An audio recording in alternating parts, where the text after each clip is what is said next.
Hello everyone and good morning सभी को। उम्मीद करता हूँ मेरी वॉइस प्रॉपर आ रही होगी सभी तक। एक बार कंफर्म करेंगे।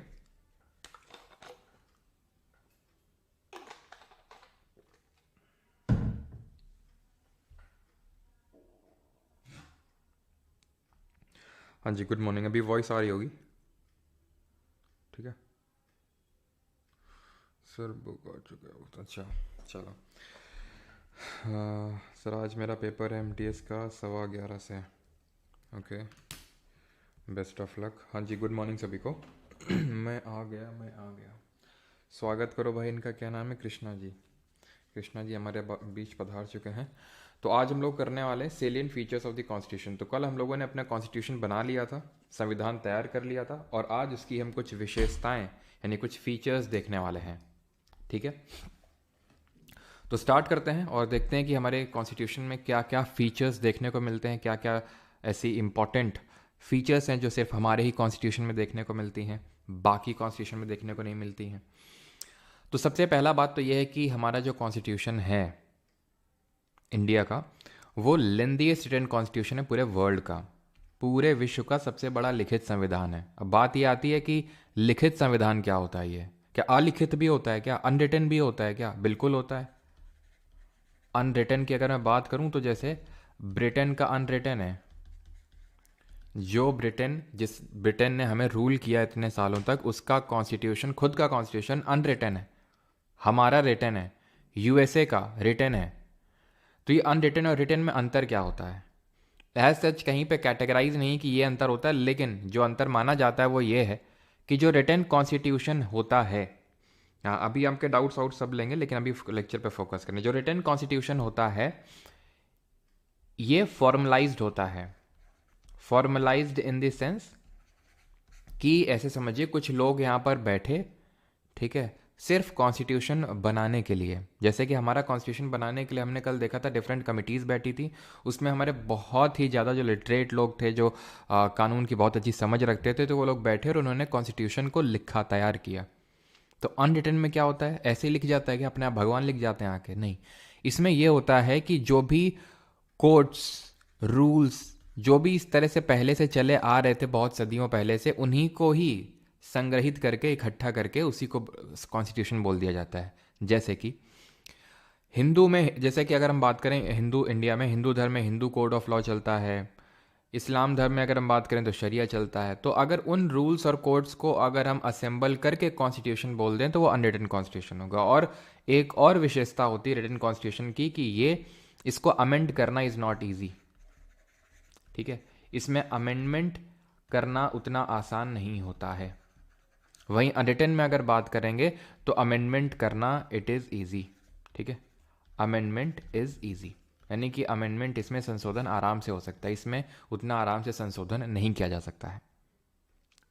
अब लेंदीएस्ट क्यों बोल रहे हैं? क्योंकि रिटन तो समझ में आ गया कि रिटन और अनरिटन के बीच में क्या अंतर होता है। कि रिटन जो होता है प्रॉपरली फॉर्मलाइज्ड होता है, और अनरिटन प्रॉपरली फॉर्मलाइज्ड नहीं होता है। वो उनके कंट्री के कुछ भी रूल्स चाहे पहले से चले आ रहे थे, उसी को बस ये कॉन्स्टिट्यूशन बोलने लगे, जैसे कि ब्रिटेन ओरिजिनली। और हमने कल देखा भी था कि जैसे कि यूएसए का भी रिटर्न है हमारी तरह, और USA was the first country to come up with the constitution. तो अब लेंदीएस्ट क्यों बोल रहे हैं? क्योंकि इतने जितने हमारे आर्टिकल्स हैं कॉन्स्टिट्यूशन में, उतने किसी कॉन्स्टिट्यूशन में आर्टिकल्स नहीं है। जब हमारा कॉन्स्टिट्यूशन बना था, दैट इज ओरिजिनली, ओरिजिनली का वर्ड का मतलब होता है 26 नवंबर 1949 की हम बात कर रहे हैं, जिस दिन हमने अपने कॉन्स्टिट्यूशन को अडॉप्ट किया था। और जिस दिन हम क्या सेलिब्रेट करते हैं? Constitution day. जरा कमेंट में ये बताएंगे कि हमने अपने कॉन्स्टिट्यूशन को एनफोर्स यानी कि लागू कब किया था। तो ये जो 26 नवंबर 1949 की डेट है, इस डेट को जब हमने अडॉप्ट किया कॉन्स्टिट्यूशन को, तो हमारे कॉन्स्टिट्यूशन में 395 आर्टिकल्स यानी 395 अनुच्छेद, 22 पार्ट्स यानी 22 भाग, और 8 शेड्यूल्स यानी 8 अनुसूचियां थी। अब ये पार्ट्स, आर्टिकल्स क्या होते हैं? तो इसको कुछ ऐसे आप रिलेट करिए जैसे हमारी कोई बुक होती है तो उसमें यूनिट्स होती हैं, कि यूनिट 1, यूनिट 2, यूनिट 3, और उस यूनिट में सर्टेन चैप्टर्स होते हैं।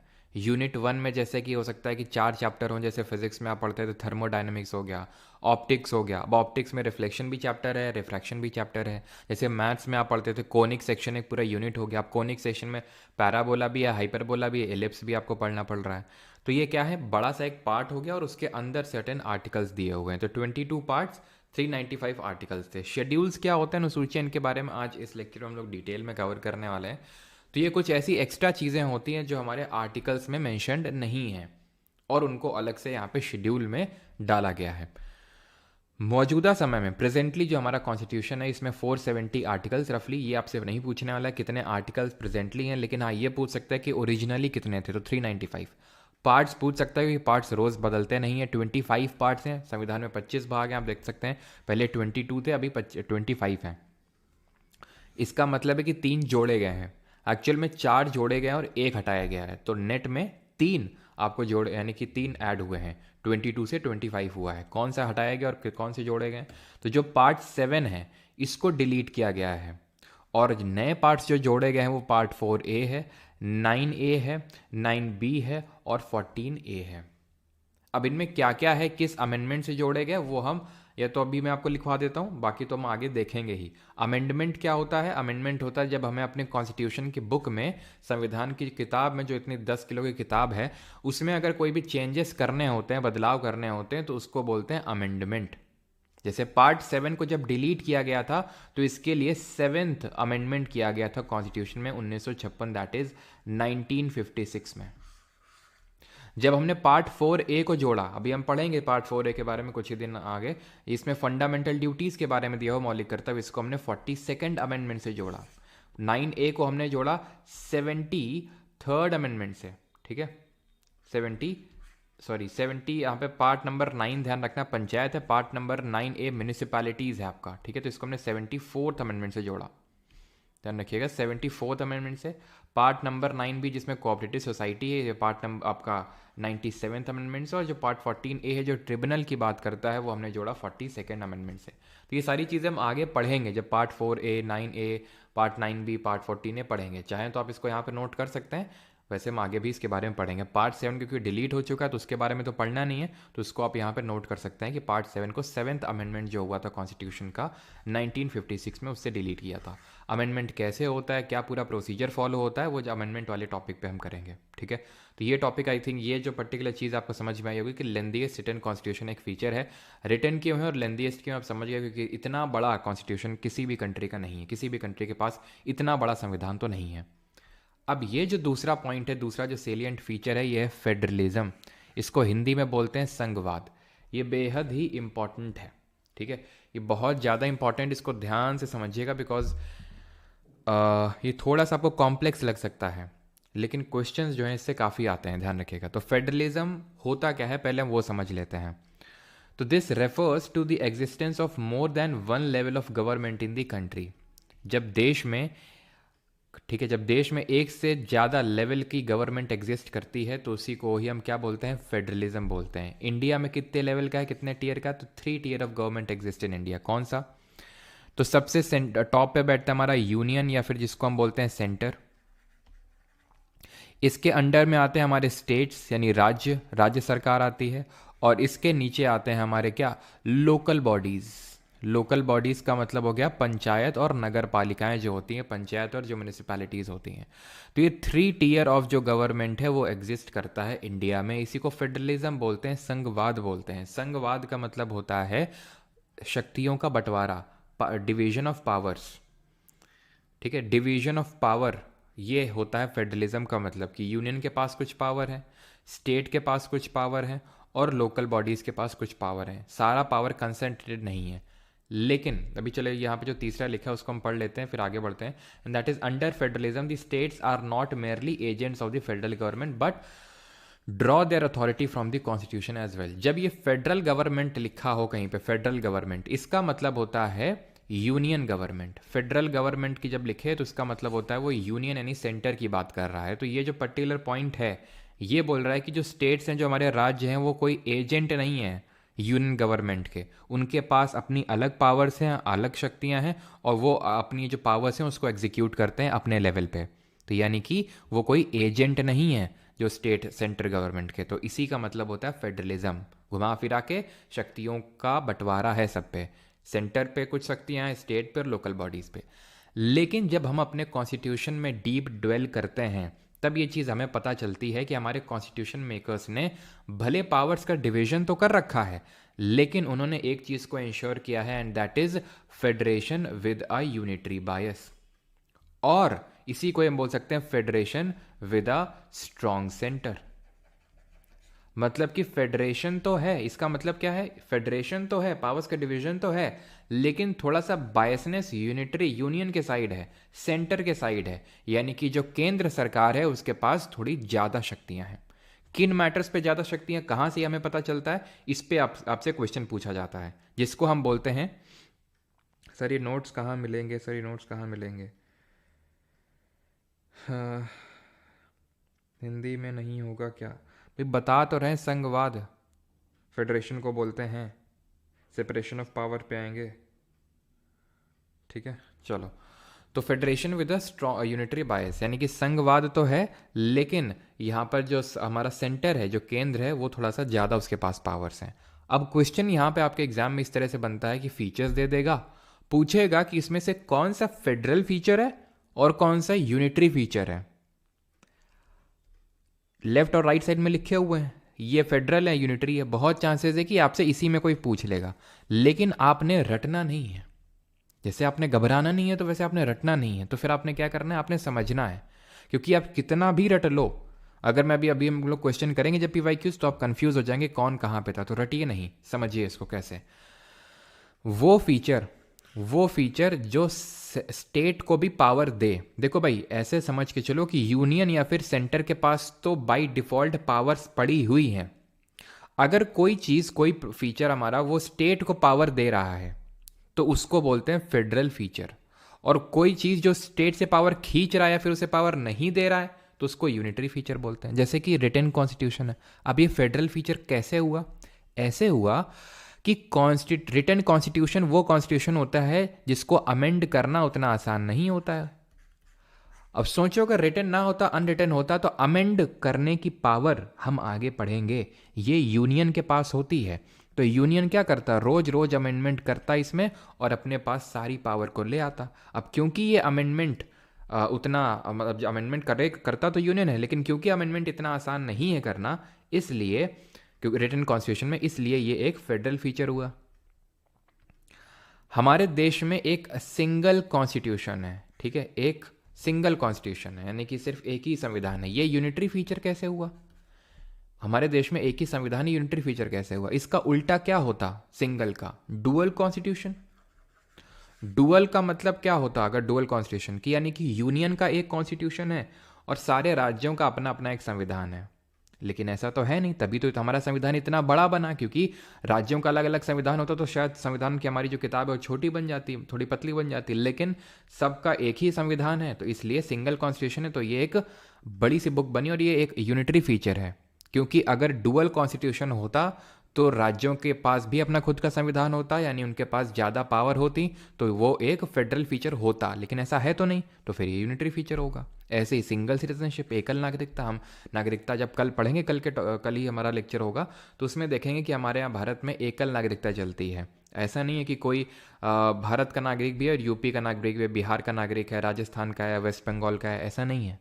सिर्फ यहाँ पे हर कोई एक इंडियन सिटीज़न है, ठीक है, इंडियन सिटीज़न है। आप निवासी हो सकते हैं यूपी के, बिहार के, लेकिन आप सिटीज़न, नागरिक हैं सिर्फ भारत के। तो इसका उल्टा क्या होता कि लोगों के पास दोहरी नागरिकता होती, यूपी, बिहार, वेस्ट बंगाल, ऐसे भी, तो उसको हम क्या बोल देते हैं, एक फेडरल फीचर बोल देते हैं। लेकिन है तो सिंगल सिटीजनशिप, तो इसलिए unitary feature. Supremacy of constitution, संविधान प्राथमिक है, संविधान की जो प्राथमिकता है, फिर हम बोल सकते हैं कि सुप्रीम है हमारा कॉन्स्टिट्यूशन। ये अपने आप में फेडरल फीचर है, क्योंकि अगर सुप्रीम ना होता कॉन्स्टिट्यूशन तो फिर क्या होता? तो फिर ये होता कि यूनियन क्या करता, यूनियन अपनी जो पावर्स हैं उसका यूज़ करके कॉन्स्टिट्यूशन को अमेंड करता रहता और सारी पावर्स अपने पास ले लेता। कॉन्स्टिट्यूशन रिजिड है, वही सेम चीज़ जो मैंने बताई, रिजिड कॉन्स्टिट्यूशन रिजिड है, इसका मतलब ये होता है कि उसको उतने आसानी से उसमें संशोधन नहीं किया जा सकता है। अच्छा, हमारा कॉन्स्टिट्यूशन जो है ना, वो रिजिड भी है, फ्लेक्सिबल भी है। ये जब अमेंडमेंट टॉपिक में आपको पढ़ाऊंगा तो वहाँ पे डिटेल में आपको समझाऊंगा, लेकिन अभी के लिए हमारे कॉन्स्टिट्यूशन में कुछ चीज़ें ऐसी हैं जिनको संशोधन नहीं किया जा सकता है, तो इसको इसलिए हम बोलते हैं कि रिजिड है। कुछ चीज़ें ऐसी हैं कि आराम से उसमें संशोधन किया जा सकता है, तो इसलिए उसको बोलते हैं फ्लेक्सिबल है। तो अगर आपसे पूछ लेगा फ्लेक्सिबिलिटी ऑफ कॉन्स्टिट्यूशन, तो उसको आप रखेंगे यूनिटरी फीचर में। अगर फ्लेक्सिबिलिटी पूछ लेगा, फ्लेक्सिबिलिटी ऑफ कॉन्स्टिट्यूशन, तो फ्लेक्सिबिलिटी का मतलब हुआ कि आराम से अमेंडमेंट हो सकता है। आराम से अमेंडमेंट हो सकता है मतलब कि सेंटर आराम से उसमें अमेंडमेंट करके पावर अपने पास ले सकता है, तो यूनिटरी फीचर हो जाएगा। रिजिडिटी पूछा है तो फेडरल फीचर होगा। न्यायपालिका हमारी स्वतंत्र है, जुडिशरी इंडिपेंडेंट है। अगर जुडिशरी इंडिपेंडेंट ना होती तो क्या होता, यूनियन है, सेंटर अपने कंट्रोल में ले लेता उसको, लेकिन हमारे यहाँ तो इंडिपेंडेंट है, किसी कंट्रोल में नहीं, तो इसलिए फेडरल फीचर है। बाई कैमरलिज्म, इसका मतलब फिर बाई कैमरल लेजिस्लेचर भी इसको बोलते हैं, द्विसदनीय विधानमंडल। हमें पता है कि लोकसभा होता है और राज्यसभा होता है, तो राज्यसभा अगर ना होता तो वो एक यूनिटरी फीचर हो जाता, लेकिन राज्यसभा है तो एक फेडरल फीचर है। क्यों? क्योंकि राज्यसभा में कौन बैठता है? राज्यसभा वैसे अभी हमने पढ़ा तो नहीं लोकसभा राज्यसभा, लेकिन राज्यसभा में जो विधानसभा, दैट इज लेजिस्लेटिव असेंबली, जो राज्यों में होती है, हर राज्य में है हमारी लेजिस्लेटिव असेंबली, वो लोग चुन के भेजते हैं राज्यसभा में अपने रिप्रेजेंटेटिव्स को। यानी राज्यसभा में कौन बैठ रहा है? राज्यों के प्रतिनिधित्व बैठ रहे हैं, तो इसीलिए उसको बोलते हैं राज्यसभा। ठीक है, तो अगर ये ना होता तो राज्यों का रिप्रेजेंटेशन सेंट्रल लेवल पे होता ना, तो वो एक यूनिटरी फीचर हो जाता, लेकिन क्योंकि है तो इसलिए ये आपका एक फेडरल फीचर होगा। डुअल गवर्नमेंट, यानी कि अगर मान लो एक ही गवर्नमेंट होती पूरे इंडिया में, स्टेट में, हर यूनियन में तो जो है गवर्नमेंट है वही स्टेट में भी गवर्नमेंट है, तो अगेन वो यूनिटरी फीचर हो जाता। ऑल इंडिया सर्विसेज क्या होती हैं? तो जैसे आपकी इंडियन एडमिनिस्ट्रेटिव सर्विस होती है आईएएस, इंडियन पुलिस सर्विस होती है आईपीएस, इंडियन फॉरेस्ट सर्विस होती है, फॉरेन नहीं, फॉरेस्ट, फॉरेन तो बाहर हो गई ना विदेश की, फॉरेस्ट सर्विस, तो ये होती है हमारी 3 ऑल इंडिया सर्विसेज। इनकी सब कुछ अपॉइंटमेंट, नियुक्ति, मतलब सब कुछ कौन, ट्रेनिंग वगैरह department of personal and training करवाता है, डीओपीटी जिसको बोलते हैं, तो सब सेंटर करवाता है। लेकिन इनकी पोस्टिंग कहाँ पे होती है? फाइनली जाके स्टेट में होती है, यानी काइंड ऑफ हम बोल सकते हैं एजेंट है। वैसे कहीं लिखा तो नहीं हुआ एजेंट है, लेकिन फिर भी अगर हम देखें तो सब कुछ इनकी नियुक्ति वगैरह करने का काम सेंटर कर रहा है, लेकिन जा कहाँ पे रहे हैं सर्व करने के लिए? स्टेट में जा रहे हैं, तो काइंड ऑफ यूनिटरी फीचर है। स्टेट के पास इतनी इंडिपेंडेंस नहीं है कि अपने टॉप लेवल ऑफिशियल्स को चुन सकें, वैसे स्टेट के पीसेस होते हैं, लेकिन हम ऑल इंडिया सर्विसेज की बात कर रहे हैं। इमरजेंसी प्रोविजंस हम देखेंगे, वो भी एक यूनिटरी फीचर होते हैं, क्योंकि इमरजेंसी के टाइम पे सेंटर गवर्नमेंट पावरफुल हो जाती है और स्टेट पे अपना वो एक तरह से उसका थोड़ा सा कब्जा हो मतलब एक तरह से हम बोल सकते हैं ज़्यादा पावर हो जाती है उसके पास, और स्टेट को डायरेक्शंस मानने होते हैं उस केस में सेंटर के। Appointment of governor by centre, governor कौन होता है? गवर्नर राज्य में नियुक्त किया जाता है, सबसे बड़ा हेड होता है राज्य का, लेकिन अपॉइंट कौन कर रहा है उसको? सेंटर कर रहा है। ठीक है, तो एक ये भी एक यूनिटरी फीचर में आएगा। क्या ये चीज़ आपको क्लियर हुई? फेडरलिज्म कौन सा फेडरल फीचर होता है, कौन सा यूनिटरी फीचर होता है? अब इसी को बात को लेके, क्योंकि हमारा फेडरलिज्म का जो स्ट्रक्चर है वो थोड़ा सा कॉम्प्लेक्स टाइप है, इसी बात को लेके कुछ लोगों ने कमेंट मारे हमारे फेडरलिज्म के स्ट्रक्चर पे, जो कि आपसे क्वेश्चन पूछता रहता है। वॉइस नहीं आ रही है Ashish Gupta. Sir I usually don't comment but today I also feel like asking you to say my name. अच्छा, क्यों भाई? चलो, तो अगर हम बात करें क्वाजाई फेडरल, ये किसने कमेंट किया था? ये कमेंट किया था केसी वियरे ने। ठीक है, क्वाजाई फेडरल का मतलब होता है आधा अधूरा फेडरल। क्वाजाई का मतलब ये होता है आधा अधूरा। फेडरलिज्म तो है इंडिया में, यानी डिवीजन तो है पावर में, लेकिन आधा अधूरा, पूरा पावर का डिवीजन नहीं है। कोऑपरेटिव फेडरलिज्म मतलब कोऑपरेट करना पड़ेगा सेंटर को, और सॉरी स्टेट्स को और लोकल गवर्नमेंट को, यानी कि सबको आपस में कोऑपरेट करके चलना पड़ेगा, तभी ये फेडरलिज्म एग्जिस्ट कर पाएगा। ये बोला था ग्रैनविल ऑस्टिन ने। किसने बोला था? ग्रैनविल ऑस्टिन ने बोला था। और बार्गेनिंग फेडरलिज्म किसने बोला था? कि यहाँ पे बार्गेनिंग टाइप हो रही है कि तुम कुछ ले लो, तुम हमें कुछ दे दो, इस तरह से। तो इसको ये बोला था मॉरिस जोन्स ने। ये ध्यान रखिएगा, ये कमेंट जो है पूछता है। ठीक है, अब यहाँ पे किसी का कुछ डाउट होगा तो पूछेगा जल्दी से।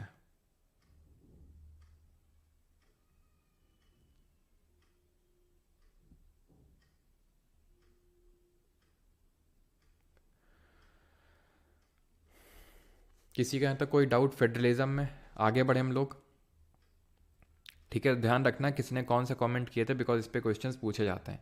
ये एक और हमारा फीचर है जिसको हम बोलते हैं पार्लियामेंट्री फॉर्म ऑफ गवर्नमेंट है हमारे देश में। और संसदीय मतलब प्रणाली चलती है, पार्लियामेंट चलता है, लोकसभा होता है, राज्यसभा होता है। ये अभी डिस्कस नहीं करने वाले हैं, ये सबसे इंपॉर्टेंट और सबसे बड़ा चैप्टर है आपका पॉलिटी का। ठीक है, जब हम पार्ट 4 ए तक ख़त्म कर देंगे कॉन्स्टिट्यूशन के, देन हम इसमें आएंगे पार्लियामेंट्री फॉर्म ऑफ गवर्नमेंट। तो एक फ़ीचर है, बस देख लो ऐसा, जिसके बारे में हम यहाँ पे कुछ ज़्यादा डिटेल में करने वाले नहीं हैं। ठीक है, आगे बढ़ते हैं, सेपरेशन ऑफ पावर।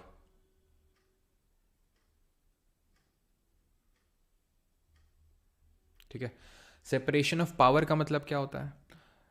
तो हमारी गवर्नमेंट के तीन ऑर्गन्स हैं, जो जनरली किसी भी गवर्नमेंट के तीन ऑर्गन्स होते हैं। वो तीन ऑर्गन्स क्या होते हैं? कोई भी जो डेमोक्रेटिक फॉर्म ऑफ गवर्नमेंट होती है उसमें तीन ऑर्गन्स होते हैं जो उसको चलाते हैं, सरकार को चलाने का काम करते हैं, पूरे देश को चलाने का काम करते हैं। वो तीन ऑर्गन्स क्या हैं गवर्नमेंट के? पहला है लेजिस्लेचर, जिसको विधायिका बोलते हैं।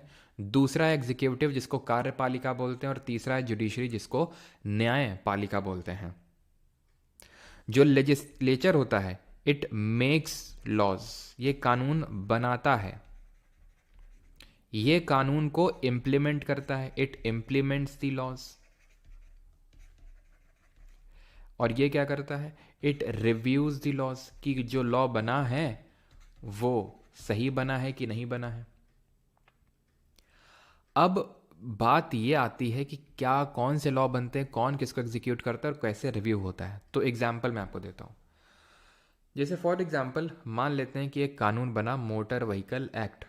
संसद में क्या हुआ? एक बिल पास हुआ, और जब बिल पास हो जाता है तो एक्ट बन जाता है, अधिनियम बन जाता है। तो मोटर व्हीकल एक्ट मान लेते हैं पास हुआ कि भाई जो भी हेलमेट नहीं लगाएगा उसको 1,000 रुपये का जुर्माना देना पड़ेगा पहली बार में, दूसरी बार में उसको 10,000 रुपये का जुर्माना देना पड़ेगा। ये लेजिस्लेचर ने लॉ बना दिया। इसी लेजिस्लेचर का ही एक छोटा सा पार्ट है एग्जीक्यूटिव, एक तरह से सरकार। जैसे आप ऐसे समझ लो, लेजिस्लेचर मतलब लोकसभा और राज्यसभा, सारे लोग बैठे हुए हैं, कानून बना रहे हैं। एग्जीक्यूटिव है जैसे कौन? एग्जीक्यूटिव में आ जाती है हमारी सरकार जो अभी हमने चुनी, जिसमें मोदी जी आ गए और उनकी जो काउंसिल ऑफ मिनिस्टर हो गए, ऐसे समझ लो। वैसे एग्जीक्यूटिव का पार्ट तो एक पुलिस वाला तक होता है जो उन लॉ को इम्प्लीमेंट कर रहा है। कैसे? अब मोटर व्हीकल एक्ट में ये चीज़ को हर कोई फॉलो कर रहा है नहीं कर रहा है, ये देखने का काम किसका है? एग्जीक्यूटिव का है। जो ट्रैफिक पुलिस वाला जो चौराहे पे खड़ा है वो एक एग्जीक्यूटिव का पार्ट है। अगर आप हेलमेट नहीं लगाएंगे तो वो आपसे 1,000 रुपये का जुर्माना लेगा, दूसरी बार में नहीं तो 10,000 रुपये का जुर्माना लेगा। तो वो क्या है? वो लॉ के तहत काम कर रहा है, वो लॉ को इम्प्लीमेंट करने का काम कर रहा है। लॉ बनाने का काम तो लेजिस्लेचर ने कर दिया था, अब उसको इम्प्लीमेंट करने का काम एग्जीक्यूटिव यानी कार्यपालिका कर रही है। और आप यानी कि जो एक ट्रैफिक पुलिस वाला है वो मनचाहा रेट ना ले ले कि भाई 1,000 रुपये नहीं 2,000 निकालो। तो फिर आपके पास ऐसी क्या पावर है? या फिर इसमें मान लो कि गवर्नमेंट ने बोला कि मोटर व्हीकल एक्ट के अनुसार अगर कोई हेलमेट लगाया अगर कोई किसी ने नहीं लगाया तो पहली बार में 10,000 रुपये का जुर्माना है, दूसरी बार में 1,00,000 रुपये का जुर्माना है। तो ये क्या हो गया? थोड़ा सा एक्सट्रीम साइड में चला गया। मतलब कि गवर्नमेंट अपनी मनमानी करने लगी, या फिर हम बोल सकते हैं कि जो विधायिका है एक तरह से अपनी मनमानी करने लगी। तो वो इस तरह की मनमानी ना करे और लॉ सही तरह से इम्प्लीमेंट किया जाए, इसलिए हम क्या बनाते हैं, या फिर इसलिए हमारी एक third organ of the government है, दैट इज़ जुडिशरी, न्यायपालिका, जो लॉज को रिव्यू करेगी और ये देखेगी कि लॉ सही से एग्जीक्यूट हो रहा है ग्राउंड लेवल पे या फिर नहीं हो रहा है। ठीक है, तो हमारे केसेस चलते हैं। जुडिशरी भी हमें पता है कि सुप्रीम कोर्ट होती है हमारी एकदम यूनियन लेवल पे। स्टेट लेवल पे हाई कोर्ट्स होते हैं, और अगर हम लोकल लेवल पे चले जाएं तो हमारी डिस्ट्रिक्ट कोर्ट होती हैं। तो ये जुडिशरी में हम पढ़ेंगे कि हमारी जो जुडिशरी है वो इंटीग्रेटेड है। इंटीग्रेटेड का मतलब है कि सुप्रीम कोर्ट है टॉप लेवल पे, देन हमारा हाई कोर्ट है, देन हमारा उसके नीचे डिस्ट्रिक्ट कोर्ट है। तो इसको हम इंटीग्रेटेड जुडिशरी बोलते हैं। जरा कमेंट करके बताइए, इंटीग्रेटेड जुडिशरी यूनिटरी फीचर होगा या फिर फेडरल? अच्छा लिखा हुआ है यहाँ पे, ठीक है। इंटीग्रेटेड जुडिशरी आपका एक ऐसा यूनिटरी फीचर है। क्यों? क्योंकि सुप्रीम कोर्ट टॉप पे बैठा हुआ है, उसके नीचे आते हैं हाई कोर्ट। हाई कोर्ट अपने आप में इतने ज़्यादा इंडिपेंडेंट नहीं है कि सुप्रीम कोर्ट ने कुछ बोला और हाई कोर्ट नहीं मानेगा। सुप्रीम कोर्ट ने कुछ अगर बोल दिया है तो हाई कोर्ट को मानना होगा, जो स्टेट के कोर्ट हैं। तो इसका उल्टा क्या होता? इसका उल्टा ये होता कि स्टेट की जो हाई कोर्ट्स हैं उनके पास खुद की ऑटोनोमस पावर्स होती। तो अगर ऐसा होता तो वो फेडरल फीचर होता, लेकिन ऐसा तो है नहीं। सुप्रीम कोर्ट ने जो सेंटर में बैठा हुआ है, सुप्रीम कोर्ट ने जो बोला है वो सारे हाई कोर्ट्स को बात माननी पड़ेगी। तो इसी को बोलते हैं इंटीग्रेटेड जुडिशरी। तो एक तरह का यूनिटरी फीचर है। ठीक है, तो ये चीज़ समझ गया। तो ये है क्या कि तीनों ऑर्गन्स जो है हमारे गवर्नमेंट में सेपरेशन ऑफ पावर है, कि लेजिस्लेचर अपना काम करेगा, एग्जीक्यूटिव अपना और जुडिशरी अपना। लेकिन ध्यान रखना, इंडिया में स्ट्रिक्ट सेपरेशन ऑफ पावर नहीं है। स्ट्रिक्ट सेपरेशन ऑफ पावर का मतलब होता है कि जैसे फॉर एग्जाम्पल अगर हम चले जाएं कहाँ पर, यूएस में। यूएस में क्या होता है कि एग्जीक्यूटिव लेजिस्लेचर इन सब में स्ट्रिक्ट सेपरेशन ऑफ पावर होता है। जैसे फॉर एग्जांपल एग्जीक्यूटिव जो होता है वहाँ पे आंसरेबल नहीं होता लेजिस्लेचर को। जैसे कि आप ऐसे समझ लो कि कुछ भी पॉलिसीज़, जैसे फॉर एग्जांपल अभी कौन है, जो बाइडेन है वहाँ के प्रेसिडेंट यूएस में, तो वो क्या पॉलिसीज़ बना रहे हैं, कैसे एग्जीक्यूट कर रहे हैं, उसके लिए वो रिस्पॉन्सिबल नहीं है, लेजिस्लेचर को आंसरेबल नहीं है। लेकिन यहाँ पर इंडिया में आपने सुना होगा, देखा होगा कि किस तरह से पार्लियामेंट में क्वेश्चन पूछे जाते हैं, जो हमारे गवर्नमेंट में जो बैठे हुए हैं, सरकार के जो लोग हैं, चाहे वो मोदी जी हों या फिर कोई भी होम मिनिस्टर और डिफेंस मिनिस्टर, उनसे क्वेश्चन किए जाते हैं और उनको आंसर देना पड़ता है because they are answerable to the legislature.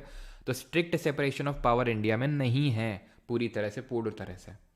ठीक है। जुडिशरी भी क्या क्या कभी कभी क्या करती है, हम देखेंगे आगे चल के, कुछ हमारे आर्टिकल ऐसे होते हैं, जैसे 142 है। तो अगर उसको लगता है कि एग्जीक्यूटिव या फिर लेजिस्लेचर अपना काम ढंग से नहीं कर रहे हैं, ठीक है, खासकर एग्जीक्यूटिव, तो वो आर्टिकल नंबर 142 का यूज़ करके वो एग्जीक्यूटिव का भी कभी कभी काम कर देता है। ठीक है, तो उसको हम कभी कभी जुडिशियल ओवर रीच बोल देते हैं। लेकिन ध्यान रखना है आपको, सेपरेशन ऑफ पावर तो है, लेकिन इंडिया में स्ट्रिक्ट सेपरेशन ऑफ पावर नहीं है यूएसए की तरह। और किसका क्या काम है, लेजिस्लेचर, एग्जीक्यूटिव, जुडिशरी का, ये भी आपको पता होना चाहिए। अभी आते हैं फंडामेंटल राइट्स। ये भी हमारे क्या है, मौलिक अधिकार, एक फीचर है हमारे कॉन्स्टिट्यूशन का। क्योंकि हमारा देश जो इतने साल गुलामी में रहा, उसके बाद आज़ाद हुआ, उसमें बहुत सारे हमारे माइनॉरिटीज़ हैं, बहुत सारे ऐसे हमारे तबके हैं जिनको कि अधिकार नहीं मिले। और साथ ही साथ जिस तरह से ब्रिटेन की गवर्नमेंट किस तरह से लोगों पे शासन एक तरह से करती थी, अपना एक तरह से हम बोल सकते हैं आर्बिट्रेरी रूल चलाती थी, वो रूल फिर से जो इलेक्टेड गवर्नमेंट है वो ना चलाने लगे, इसलिए लोगों को फंडामेंटल राइट्स दिए गए। किस लिए दिए गए? कि सो दैट ब्रिटिश गवर्नमेंट की तरह फिर से जो इलेक्टेड गवर्नमेंट हो इंडिया में, वो आर्बिट्रेरी एक्शन ना लेने लगे लोगों के अगेंस्ट, कुछ भी बोलने लगे, कुछ भी करने लगे। और दूसरा, जो हमारे माइनॉरिटीज़ हैं उनको कुछ राइट्स मिलने चाहिए अलग से, तो उसके लिए फंडामेंटल राइट्स, मौलिक अधिकार का प्रोविजन हमारे कॉन्स्टिट्यूशन में रखा गया। इसीलिए इनको कंसियंस ऑफ द कॉन्स्टिट्यूशन के नाम से जाना जाता है, ध्यान रखना। Conscience of the constitution directly पूछेगा किसे बोला जाता है, तो फंडामेंटल राइट्स को। क्लियर है इतनी चीज़ कि कॉन्सियंस ऑफ द कॉन्स्टिट्यूशन क्या है, फंडामेंटल राइट्स। फंडामेंटल राइट्स हम यहाँ पे नहीं पढ़ रहे हैं, वो अपने आप में एक अलग टॉपिक है, वो जब हम फंडामेंटल राइट देखेंगे तो वहाँ पे देखेंगे। ठीक है, और आई थिंक परसों वाला जो लेक्चर होगा फंडामेंटल राइट्स पे ही होगा। ठीक है, काफ़ी इंपॉर्टेंट है, लेकिन अभी के लिए बस इतनी चीज़ आपको याद करनी है। देन इंडिया में सेक्युलरिज्म चलता है। सेक्युलरिज्म क्या होता है? इसको हम बोलते हैं धर्म या फिर पंथ निरपेक्षता। ठीक है, धर्मनिरपेक्षता या फिर पंथ निरपेक्षता, इसका मतलब क्या होता है? तो इसका मतलब लिखा हुआ है, पढ़ लो यहाँ पे। A secular state is one in which the state does not officially promote any one religion as the state religion. यानी सेक्युलरिज्म क्या होता है? धर्मनिरपेक्षता फिर पंथ निरपेक्षता, कि जहां पर जो स्टेट होता है, अब स्टेट का मतलब ये मत समझना स्टेट गवर्नमेंट यूपी एमपी ना, स्टेट का मतलब इन जनरल हमारा ऐसे समझ लो सरकार, चाहे वो केंद्र की सरकार हो चाहे राज्य की सरकार हो, यानी हर एक वो गवर्नमेंट हम बोल सकते हैं जो ऑफिशियल है वो सब स्टेट में ही आते हैं। चाहे आपके पार्लियामेंट ले लो, स्टेट लेजिस्लेचर ले लो, यहाँ तक कि जब हम परसों वाला लेक्चर देखेंगे फंडामेंटल राइट और डीपीएसपी फिर आगे देखेंगे, तो उसमें देखेंगे कि स्टेट में आपके एलआईसी, ओएनजीसी, ये सब स्टेट के तहत ही आते हैं। यानी हर वो गवर्नमेंट की बॉडी, इंक्लूडिंग खुद गवर्नमेंट और हर गवर्नमेंट की बॉडी स्टेट के तहत आते हैं। तो यहाँ पर स्टेट का मतलब यूपी एमपी नहीं है। तो अ सेकुलर स्टेट का मतलब ऐसे समझ लो कंट्री की बात हो रही है। तो a secular state is one in which the state does not officially promote any one religion as the state religion. यानी कि एक सेकुलर कंट्री वो कंट्री होता है जहाँ पे उस कंट्री की जो गवर्नमेंट है वो किसी एक धर्म का प्रचार नहीं करती है और एक धर्म को ही सिर्फ मान्यता नहीं देती है। जैसे कि फॉर एग्जांपल अगर हम पाकिस्तान की बात करें तो वो खुद को क्या बोलता है? इस्लामिक स्टेट ऑफ पाकिस्तान, यानी कि वो साफ साफ इस्लाम को मान्यता दे रहा है। तो ये सेकुलर स्टेट नहीं है। जैसे नेपाल की अगर बात करें तो हिंदुइज्म को मान्यता देता है। लेकिन इंडिया क्या है? इंडिया में एज सच कोई स्पेसिफिक रिलीजन नहीं है हमारी कंट्री का, सारे धर्मों को मान्यता है। सेकुलरिज्म दो टाइप का होता है, ये एसएससी एग्ज़ाम के लिए इंपॉर्टेंट तो उतना नहीं है, लेकिन हाँ अगर आप higher level exam CDS CAPF में बैठ रहे हैं तो थोड़ा सा यहाँ पे देख लीजिएगा कि सेकुलरिज्म दो टाइप का होता है, एक नेगेटिव होता है और एक पॉजिटिव होता है। नेगेटिव सेकुलरिज्म और पॉजिटिव सेकुलरिज्म में क्या अंतर होता है? तो नेगेटिव सेकुलरिज्म वो होता है जहाँ पे state is not involve in religious matters. Religious matters में स्टेट का इन्वॉल्वमेंट नहीं होता। स्टेट आप समझ रहे हैं, वो कंट्री या वो कंट्री की गवर्नमेंट एक तरह से आप समझ सकते हैं, तो उसका इन्वॉल्वमेंट नहीं होता है। यहाँ पे इन्वॉल्वमेंट होता है, there is an involvement. India में पॉजिटिव सेक्युलरिज्म है, वहीं यूएसए में नेगेटिव फॉर्म ऑफ सेक्युलरिज्म है। इंडिया में हमें पता है कि इन्वॉल्वमेंट कैसे होता है कि भाई गवर्नमेंट हमारी हज यात्रा के लिए जो लोग जाते हैं उनको सब्सिडी देती है, हिंदू धर्म के लिए भी कुछ करती है, मतलब हर धर्म के लिए कुछ कर रही है, यानी कि धर्म में उसका इन्वॉल्वमेंट है। किसी एक धर्म में होता तो हम बोलते हैं कि सेक्युलर नहीं है, लेकिन सारे धर्मों में तो सेक्युलर है। और अगर सारे धर्मों में ना होता तो भी हम बोलते सेक्युलर है। लेकिन सारे धर्मों में नहीं अगर इन्वॉल्वमेंट होता तो उसको नेगेटिव सेक्युलरिज्म बोलते हैं। इन्वॉल्वमेंट है सारे धर्मों में तो उसको पॉजिटिव सेक्युलरिज्म बोल रहे हैं। ठीक है, थोड़ा सा सीडीएस सीपीएफ के लिए ज़्यादा इंपॉर्टेंट है, बाकी तो एसएससी के लिए सेक्युलरिज्म का जो डेफिनेशन लिखा हुआ इतना ही काफ़ी है आपके लिए। हमारा जो संविधान है it has been borrowed from many sources. बहुत सारे जो कंट्री हैं उनके कॉन्स्टिट्यूशन से हमने अपने कॉन्स्टिट्यूशन में चीज़ें उठाई हैं। लेकिन जब ये बात रखी गई, ये बात बोली गई कि हमारा संविधान एक तरह से मतलब खरीदा हुआ कॉन्स्टिट्यूशन है या फिर हमने एक तरह से खुद की कोई चीज़ नहीं रखी है, तो उसमें हमारे जो फादर ऑफ इंडियन कॉन्स्टिट्यूशन है हमारे भीमराव अम्बेडकर जी, जिनको चीफ आर्किटेक्ट भी बोलते हैं, उन्होंने बड़ी अच्छी बात बोली, and that is one likes to ask whether there can be anything new in a constitution framed at this hour in the history of the world. The only new thing if there can be any in a constitution framed so late in the day are the variations made to remove the faults and to accommodate it to the needs of the country। कि भाई किसी ने मतलब इन्होंने ये साफ साफ ये चीज़ बोली थी कि भाई किसी कंट्री का पेटेंट नहीं है किसी पर्टिकुलर आइडियोलॉजी में। अगर कहीं की आइडियोलॉजी हमें अच्छी लग रही है तो उसको हम लेके अपने हिसाब से अपने कंट्री के नीड के हिसाब से उसको मोल्ड करके हम डालेंगे। सारी चीज़ें तो मतलब इतने सारे कंट्री के कॉन्स्टिट्यूशन तो बन ही चुके हैं, तो फिर हम ऐसा तो है नहीं कि कहीं से नई चीज़ निकाल के लाएंगे और किसी या फिर किसी ने पेटेंट करवा रखा है। ठीक है, स्टेटमेंट डायरेक्टली पूछता है ये। तो हमने अपने कॉन्स्टिट्यूशन में चीज़ें बोरो तो करी हैं लेकिन अपने हिसाब से उसको चेंज किया है। अब यहाँ पे मैं आपको ये चीज़ नहीं पढ़ाने वाला हूँ कि कौन सी चीज़ कॉन्स्टिट्यूशन में हमने कहाँ से ली। ये वाला पार्ट हम लास्ट में, यानी कि जब पूरी पॉलिटी ख़त्म हो जाएगी तब इस पर फिर से वापस आएंगे, क्योंकि अब मैं आपको पढ़ाऊंगा कि इम्पीचमेंट ऑफ कॉन्स्टिट्यूशन हमने बोरो किया यूएसए कॉन्स्टिट्यूशन से। जब तुमको पता ही नहीं है इम्पीचमेंट क्या होता है तो फिर मेरा ये पढ़ाना तो एकदम जायज़, मतलब एकदम फालतू हो जाएगा कि इम्पीचमेंट क्या होता है। फिर मैं बताऊंगा अमेंडमेंट हमने यहाँ से बोरो किया, लिबर्टी इक्वलिटी फ्रैटर्निटी यहाँ से बोरो किया, जबकि अब अभी तक आपने पढ़ाई नहीं कि लिबर्टी इक्वलिटी फ्रैटर्निटी होता क्या, ये कल पढ़ेंगे। फंडामेंटल ड्यूटी क्या होते हैं, पढ़ाई नहीं है। डीपीएसपी क्या होते हैं, पढ़ाई नहीं है। तो फिर उसका कोई मतलब नहीं है। जब सारी चीज़ें पढ़ लेंगे तो एक्चुअली मुझे पढ़ाने की ज़रूरत भी नहीं पड़ेगी, क्योंकि हर एक चीज़ में आपको बताता चलूँगा कि भाई फंडामेंटल राइट कहाँ से लिए है। जब वो पढ़ेंगे डीपीएसपी जब पढ़ेंगे तो वो बताऊँगा कहाँ से लिए है। तो वो सारी चीज़ें अपने आप होती चलेंगी, आपको याद करना ही नहीं पड़ेगा, और जो चीज़ें बचेंगी हम लास्ट में उसको समराइज़ कर लेंगे। ठीक है, अभी आते हैं आज के अपने फाइनल टॉपिक पे, and that is schedules of constitution. संविधान में जो अनुसूचियाँ हैं, अनुसूचियाँ क्या होती हैं, जो कुछ एक्स्ट्रा चीज़ें लिखी हुई हैं हमारे संविधान में जो आर्टिकल्स में अनुच्छेदों में नहीं लिखी हुई हैं। अब शेड्यूल्स की अगर बात करें तो अभी मैं कल भी बताया था, आज भी मैंने आपको बताया कि हमारा संविधान में ओरिजिनल यानी मूलतः 8 शेड्यूल्स थे, 8 अनुसूचियाँ थी ओरिजिनली, और एट प्रेजेंट कितनी हैं, तो एट प्रेजेंट 12 शेड्यूल्स हैं, एट प्रेजेंट 12 अनुसूचियाँ हैं। अब क्वेश्चन किस तरह से बनता है, क्वेश्चन यहाँ पर इस तरह से बनता है कि किस शेड्यूल में क्या है और किस अमेंडमेंट से हमने किस शेड्यूल को ऐड किया। ये दो तरह के आपसे क्वेश्चंस बनते हैं। तो आइए देखते हैं सबसे पहले तो कि किस शेड्यूल में क्या दिया हुआ है। अभी इस बात पे मत जाइएगा कि सर याद कैसे होगा, ये सारी चीज़ें कैसे होंगी, वो याद मैं आपको करवा दूंगा। अभी बस आप समझने पे जोर लगाइएगा कि कैसे आप इसको समझ सकते हैं यहाँ पे। ठीक है सर, रोज के कंपैरिजन में वॉइस की वॉल्यूम काफ़ी कम है।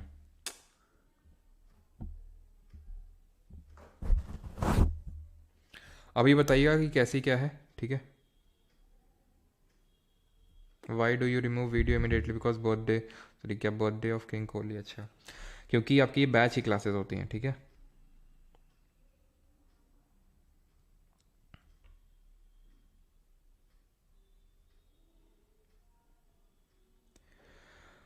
चलो भैया, तो अभी आते हैं शेड्यूल्स ऑफ कॉन्स्टिट्यूशन पे। प्रियम्बल कल पढ़ेंगे, आज नहीं पढ़ना है वो। ठीक है, शेड्यूल 1 कितने हैं, 12 हैं। तो पहले में क्या दिया हुआ है, names of states and union territories and their territorial jurisdiction.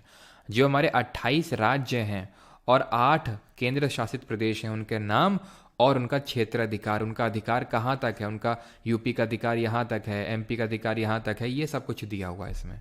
दूसरा, provisions relating to emolument and allowance, भत्ता कितना मिलेगा किसको, जो हमारे राष्ट्रपति हैं, ठीक है, उपराष्ट्रपति हैं, राज्यपाल हैं, ठीक है, और हो गए हमारे इसमें स्पीकर,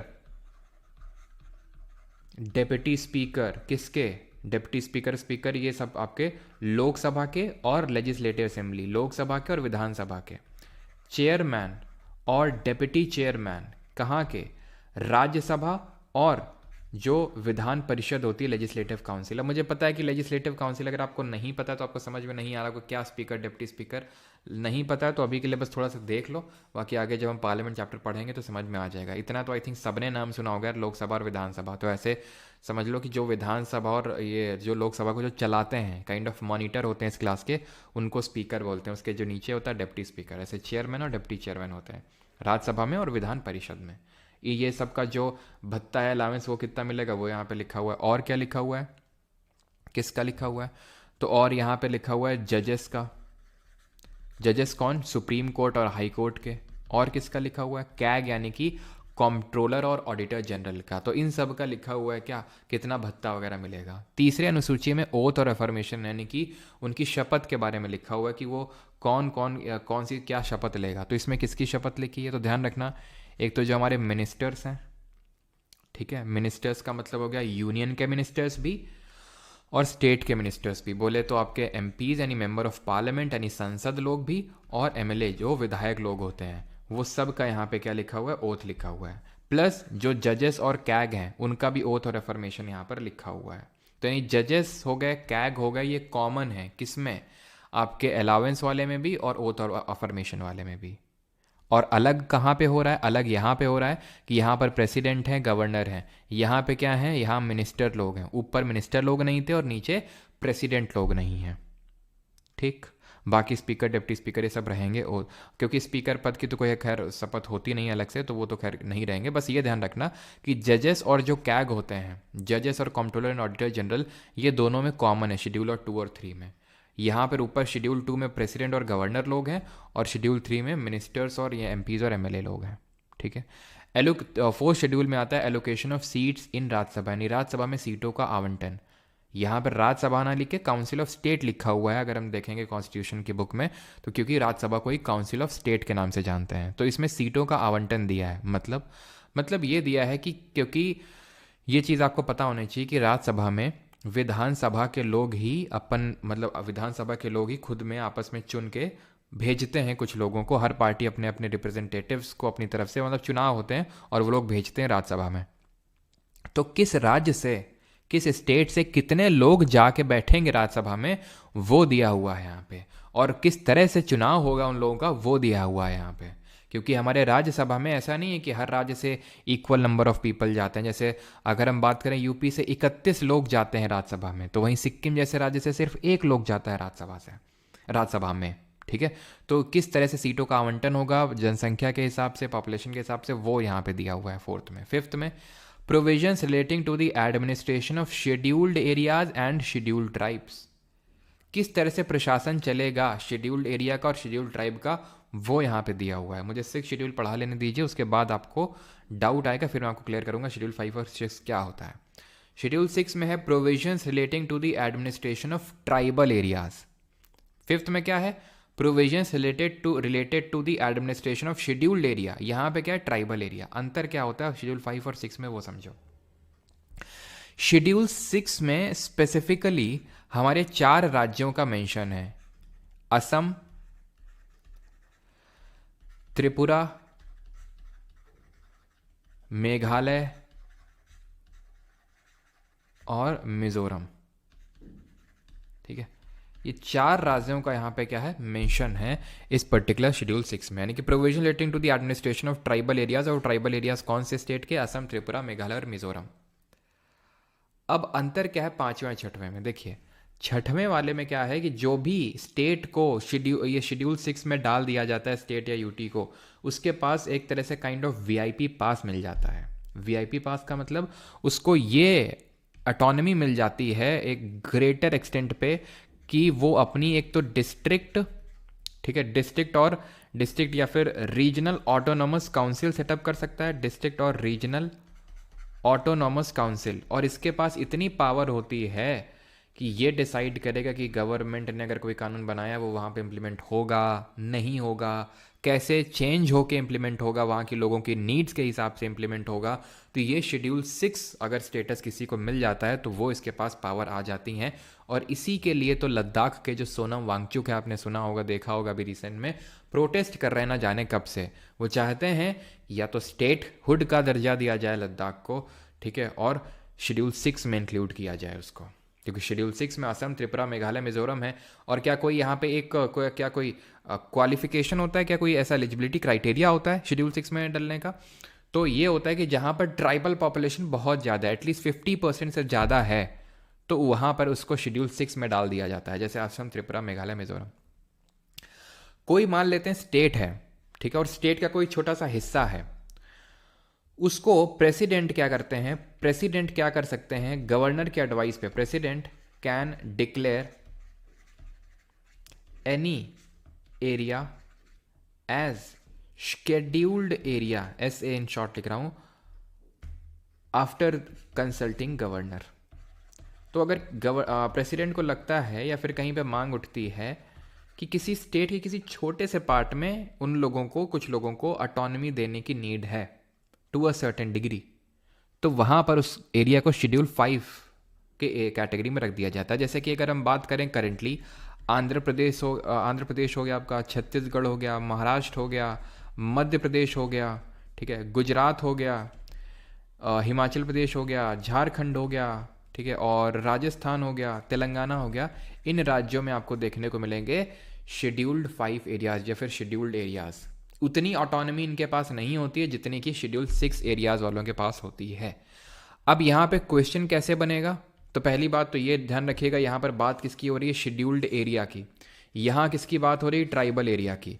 और यहाँ पर आपके स्पेसिफिकली 4 स्टेट्स मेंशन्ड हैं। वो 4 स्टेट्स आपसे पूछ लेगा इस तरह से कि इनमें से कौन सा स्टेट नहीं है या फिर है। जनरली वो क्या करता है, वो मणिपुर को ऑप्शन में रख देता है और आपसे पूछ लेता है कि इनमें से कौन सा नहीं है। तो आपको ऐसे ध्यान रखना है, ATM, ATM, ठीक है, ATM सबने सुना होगा, ATM जिससे हम पैसे निकालते हैं, और ATM that is money. ATM money आप ऐसे याद कर सकते हैं, ATM से मनी निकालते हैं तो ऐसे याद कर सकते हो ATM मनी। लेकिन ध्यान रखना इस ATM में मनी नहीं है, यानी कि मणिपुर नहीं है इसमें, इस ATM में मनी नहीं है, ऐसे करके याद करना आपको। इतनी चीज क्लियर हुई शेड्यूल 6 तक? Yes, ATM without money, yes. Tears of old PM quick tour, रुक जाओ अभी, है ना, सब कुछ हम बताएंगे, लेक्चर खत्म हो जाए, फिर तुमको लगे कि सर ये नहीं पढ़ा हो, ये नहीं समझा हो, या फिर समझ नहीं आए, तो फिर हमें बता देना, ठीक है। अभी आप पढ़ते रहो, वो टीएस ऑफ ओल्ड पीएम, हम बूढ़े पीएम के टीएस भी अभी निकालेंगे, ठीक है, अभी पढ़ लो, समझ लो, ठीक है, ट्रिक वगैरह बाद में। Schedule 7, 3 list containing subject in which union and states can make laws. इसमें शेड्यूल 7 में 3 लिस्ट दी हुई हैं, यूनियन लिस्ट, स्टेट लिस्ट और कंकरेंट लिस्ट, समवर्ती सूची, संघ सूची, राज्य सूची और समवर्ती सूची। इसका मतलब क्या होता है, तो एक्चुअल में है क्या कि ये जो 3 सूची हैं इसमें जितने सब्जेक्ट हैं, भाई है क्या कि यूनियन के पास भी अपना खुद का लेजिस्लेचर है, स्टेट के पास भी खुद का लेजिस्लेचर है। वो लेजिस्लेचर करता क्या है, अभी बताया है, लॉ बनाता है, कानून बनाता है। तो फॉर एग्जाम्पल कोई सब्जेक्ट आता है डिफेंस, तो इस पर कौन कानून बनाएगा, यूनियन बनाएगा कि स्टेट बनाएगा, वो कैसे डिसाइड होगा, तो वो ऐसे डिसाइड होगा कि वो सब्जेक्ट किस लिस्ट में मेंशन्ड है। अगर यूनियन लिस्ट में है तो यूनियन यानी कि जो पार्लियामेंट है, देश की संसद है, वो कानून बनाएगी। अगर वो स्टेट लिस्ट का सब्जेक्ट है, राज्य सूची का कोई विषय है, तो वहाँ का जो उस हर राज्य की जो लेजिस्लेचर है, वहाँ का जो विधानमंडल है, वो कानून बनाने के पावर रखेगा। ये क्या होता है, कंकरेंट। ये लोकल गवर्नमेंट का होता है क्या, नगर पालिका और पंचायत का नहीं। ये वो लिस्ट के सब्जेक्ट होते हैं जिसपे both union as well as state, both union and state can make laws, दोनों कानून बना सकते हैं। लेकिन अगर फॉर एग्जाम्पल दोनों ने ही बना डाला तो तो ध्यान रखना यूनियन का प्रिवेल करता है। अगर दोनों ने बना दिया, वैसे तो दोनों बना सकते हैं, ठीक है, जैसे अगर यूनियन का मन हुआ तो यूनियन ने बना दिया, स्टेट का मन हुआ तो स्टेट ने बना दिया, आपस में लड़ेंगे नहीं वो इस बात पे। लेकिन अगर दोनों ने बना दिया तो फिर यूनियन का प्रिवेल करेगा, यूनियन का माना जाएगा, स्टेट का नहीं। समझ गए? तो क्या सर ये सब्जेक्ट हैं? जी हाँ ये सब्जेक्ट हैं। क्या सर याद करने हैं? हाँ याद करने हैं। क्या सर इतने सारे याद करने पड़ेंगे? इतने सारे? तो मैं आपको दिखाता हूँ कितने सारे हैं। तो यूनियन लिस्ट में आप ये समझो 100 सब्जेक्ट हैं, 100। स्टेट लिस्ट में 67, ठीक है, 67 सब्जेक्ट्स हैं। अभी मैं आपको दिखाता हूँ, ये पूरी लिस्ट नहीं है, ये तो मैंने वो लिख रखे हैं जो इंपॉर्टेंट है, जिनसे क्वेश्चन आने के ज़्यादा चांसेस हैं। अगर आपको पूरे देखने हैं तो मैं आपको दिखाता हूँ, ठीक है, यहाँ पे आ जाओ। ये इतनी बड़ी सी लिस्ट है, ठीक है, इसको मैं जूम करता हूँ थोड़ा सा, तो आप यहाँ पे देख सकते हैं ये पूरी हमारी यूनियन लिस्ट है, लिस्ट 1, ठीक है। इसमें ये 1 2 आप देख सकते हैं, ठीक है, तीसरा सब्जेक्ट है ये। तो कितने सब्जेक्ट है गिनते जाना, ये कितने सब्जेक्ट हैं ये आपको दिखेंगे 97 सब्जेक्ट। ये ओरिजिनली 97 थे, ओरिजिनली जब संविधान बना था। अभी क्या है, अभी इसमें 100 सब्जेक्ट हैं, 100 सब्जेक्ट हैं, क्योंकि कुछ अमेंडमेंट से कुछ सब्जेक्ट को इधर से उधर डाला गया है।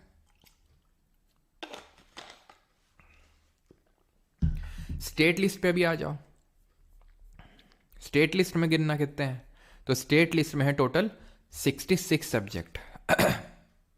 लेकिन इसमें अभी कम हो गए हैं, ठीक है, यूनियन में बढ़ गए हैं 3 और इसमें कम हो गए हैं। कॉन्करेंट में अगर बात करेंगे समवर्ती सूची में तो इसमें भी कम हो गए हैं। कितने अभी, मतलब 47 थे, अभी 45 हैं, ठीक है। तो 47 ओरिजिनली थे, तो ओरिजिनली यूनियन में थे कितने थे, 97 थे, ठीक है। और इसमें कितने थे, स्टेट में 67 और इसमें 47, ठीक है।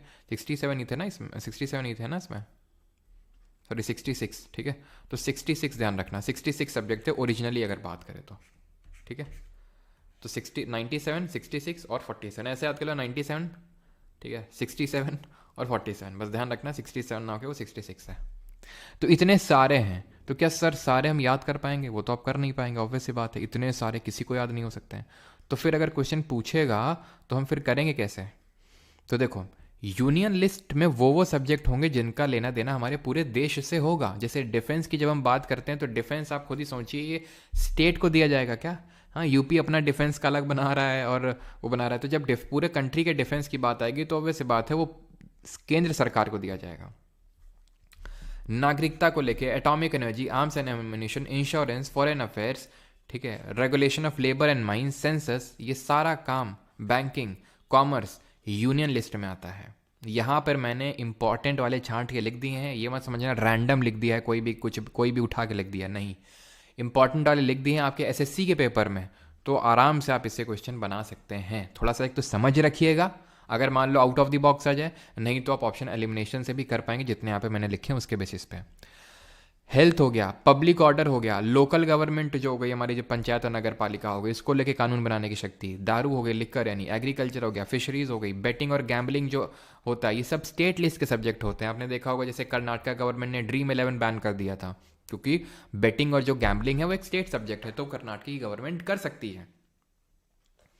मैरिज और डाइवोर्स हो गया। अब मैरिज और डाइवोर्स ये क्या है भाई, ये कोई सुलझा सका है आज मामला, मतलब ये कोई आज तक सुलझा सका है ये मामला? मैरिज और डाइवोर्स वाला नहीं सुलझा सका है। तो यूनियन और स्टेट ने दोनों ने क्या बोला, इसको बीच में रख लेते हैं, है ना। तुम्हारे पास आए तो तुम बोल देना कि तुम्हारा मतलब उसका मसला है, और हमारे पास आएगा तो, है ना, तो ऐसे आपस में जो है इधर से उधर करते रहेंगे, है ना, क्योंकि काफ़ी ट्रिकी मामला है। ऐसे ही आपका जो लेबर डिस्प्यूट, लेबर्स के झगड़े होते हैं, इंसॉल्वेंसी एंड बैंकरप्सी, यानी कि जब कोई दिवालिया हो जाता है, नहीं लोन वगैरह चुका पाता है, तो उसको लेके अगर कुछ कानून बनाना है तो वो दोनों बना सकते हैं। बिजली एंड इलेक्ट्रिसिटी, एजुकेशन हो गया, शिक्षा हो गया, वेट्स एंड मेजर्स, ये सब आपके कॉन्करेंट लिस्ट में आते हैं। एक चीज़ आप नोटिस करिएगा, एंड दैट इज़ यहाँ पर इंटर स्टेट ट्रेड। कभी भी इंटर स्टेट लिखा हुआ आ जाए, इंटर स्टेट ये, इंटर स्टेट वो, इंटर स्टेट अगर लिखा आ जाए वो यूनियन लिस्ट का ही सब्जेक्ट होगा। कई सारे इंटर स्टेट के तरह से आपको सब्जेक्ट्स देखने को मिलते हैं यूनियन लिस्ट में। तो एक जनरल नोशन ध्यान रखना कि इंटर स्टेट अगर आपको दिख जाए तो इंटर स्टेट में आप क्या मारेंगे, इंटर स्टेट में आप मारेंगे यूनियन लिस्ट, ठीक है। इंटर स्टेट का मतलब है कि भाई दो स्टेट का लेना देना हो गया यहाँ पे, मान लो यूपी और एमपी, तो अब यूपी एमपी, तो अब यूपी तो अपने हिसाब से लॉ बनाएगा, एमपी अपने हिसाब से लॉ बनाएगा, तो फिर ये मामला किसको दे दिया गया, यूनियन का। अगर दो दो राज्यों में फिर दो से ज़्यादा राज्यों से जुड़ा कोई मसला है तो फिर वो यूनियन को पास ऑन कर दिया जाता है कि भाई तुम डिसाइड करो कैसा क्या होगा। ठीक है, क्लियर थी चीज़। हमारा जो 42nd अमेंडमेंट हुआ था कॉन्स्टिट्यूशन में, 42वां संविधान संशोधन, उसने क्या किया था, उसने हमारे कुछ पर्टिकुलर सब्जेक्ट को स्टेट लिस्ट से कंकरेंट जो लिस्ट होती है समवर्ती सूची, उसमें ट्रांसफ़र कर दिया था। अगेन रिपीट, 42nd अमेंडमेंट ने कुछ हमारे पर्टिकुलर सब्जेक्ट्स को ट्रांसफ़र कर दिया था 42nd अमेंडमेंट ने स्टेट लिस्ट से कॉन्करेंट लिस्ट में। जैसे कौन कौन से सब्जेक्ट्स हैं? एजुकेशन यानी शिक्षा, forest, weights and measures, protection of wild animals and birds और एडमिनिस्ट्रेशन ऑफ जस्टिस। क्लियर यहां तक सभी को? ठीक है, शेड्यूल हमने कहां तक देखे हैं अभी? 7 तक। तो 7 शेड्यूल क्लियर सभी को? सर बताया तो मैंने अभी आपको कितने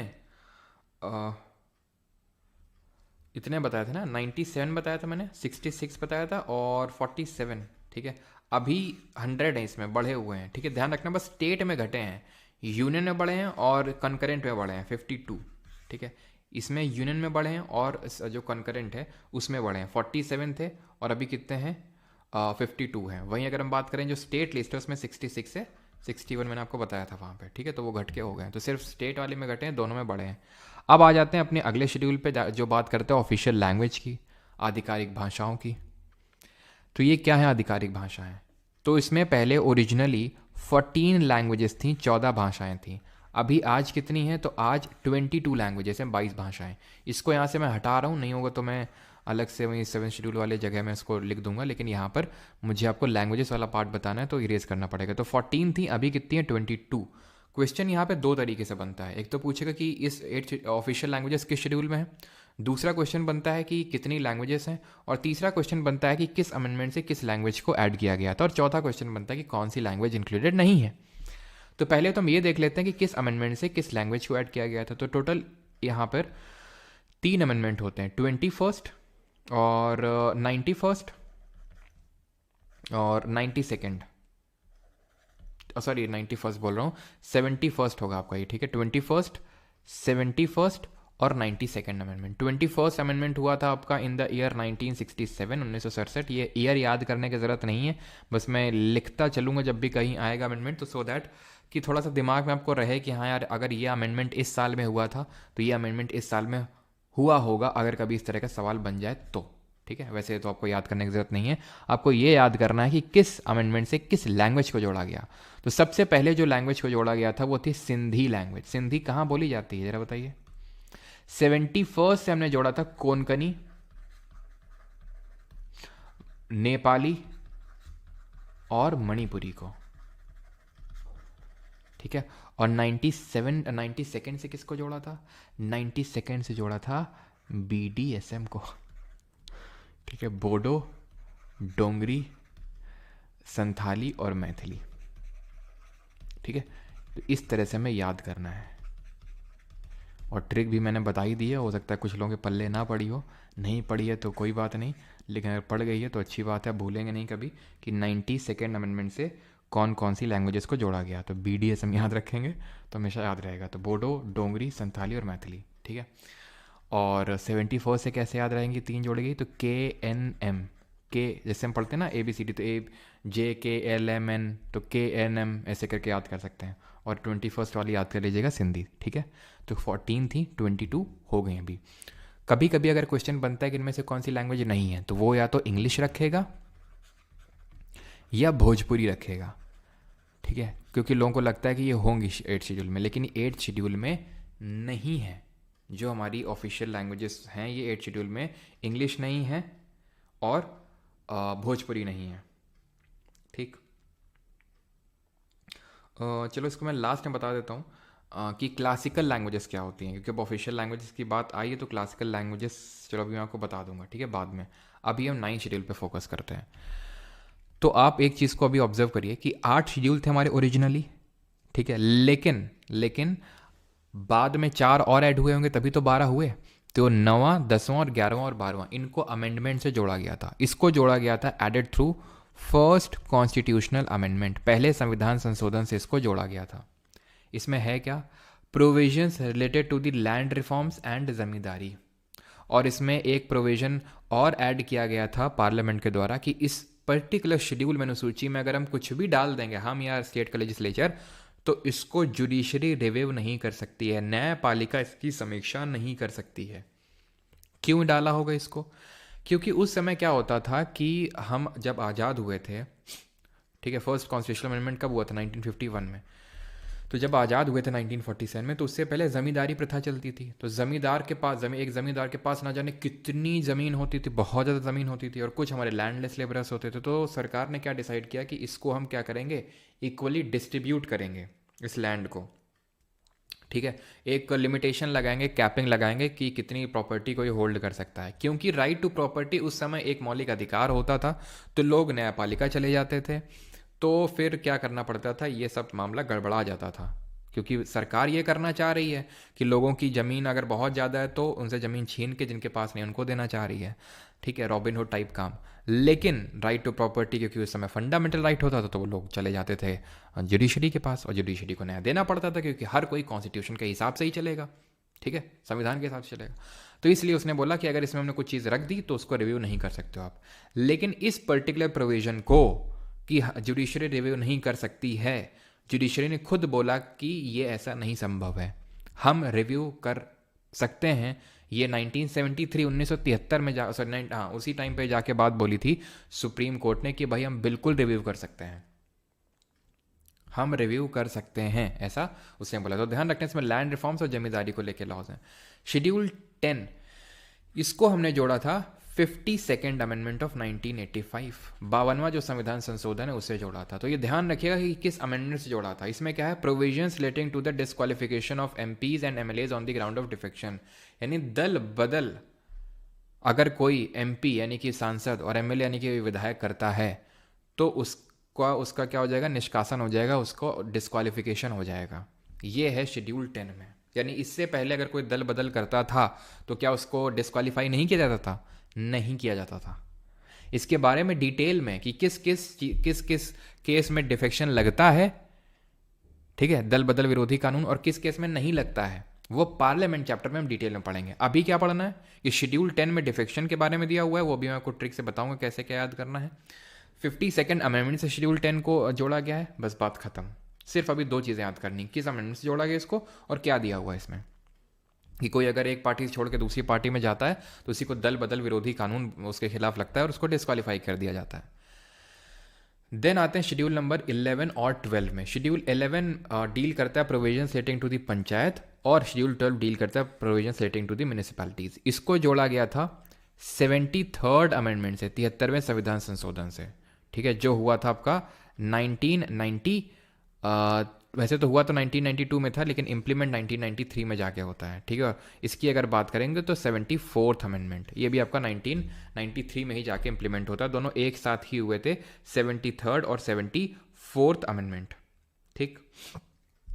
अब ये जो पंचायत है, तो इसको लेके प्रोविजंस दिए हैं। आपसे अगर कभी पूछे कि कितने फंक्शनल मैटर्स दिए हैं, तो 29 फंक्शनल मैटर्स दिए हैं, यानी कि वो मैटर्स, ठीक है, वो मैटर्स जिस पे कि पंचायत उन पर्टिकुलर मैटर्स पे काम करेगी, वो मैटर्स दिए हुए हैं। म्यूनिसिपैलिटी में अगर बात करेंगे तो 18 फंक्शनल मैटर्स दिए हुए हैं, 18, ठीक है।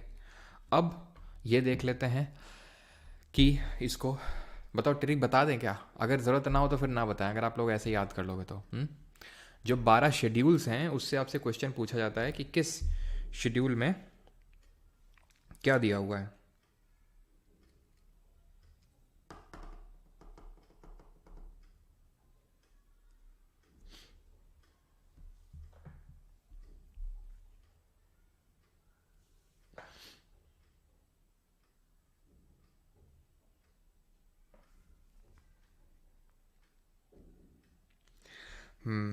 और किसी कोई डाउट तो नहीं यहाँ तक?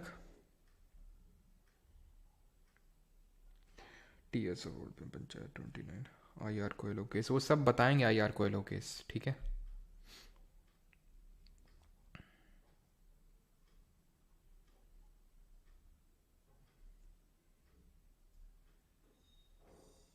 क्या चीज़?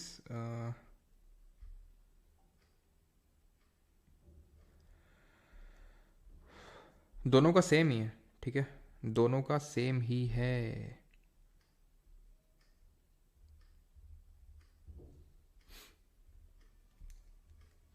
दोनों का सेम ही है, मैंने बताया तो था, ठीक है। 1992 में हुआ था, इम्प्लीमेंट हुए थे 1993 में जाके दोनों, ठीक है।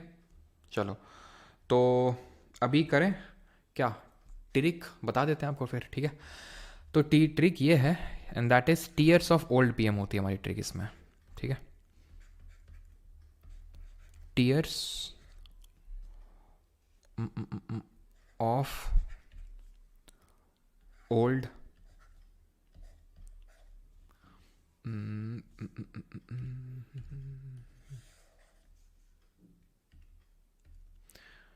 टीयर्स ऑफ ओल्ड पीएम, ठीक है। ये ट्रिक होती है शेड्यूल्स को याद करने के लिए। टी से हो जाता है आपका टेरिटरी, ठीक है, मैं लिख देता हूँ फिर समझा भी दूंगा, ठीक है। टेरिटरी, किसकी टेरिटरी?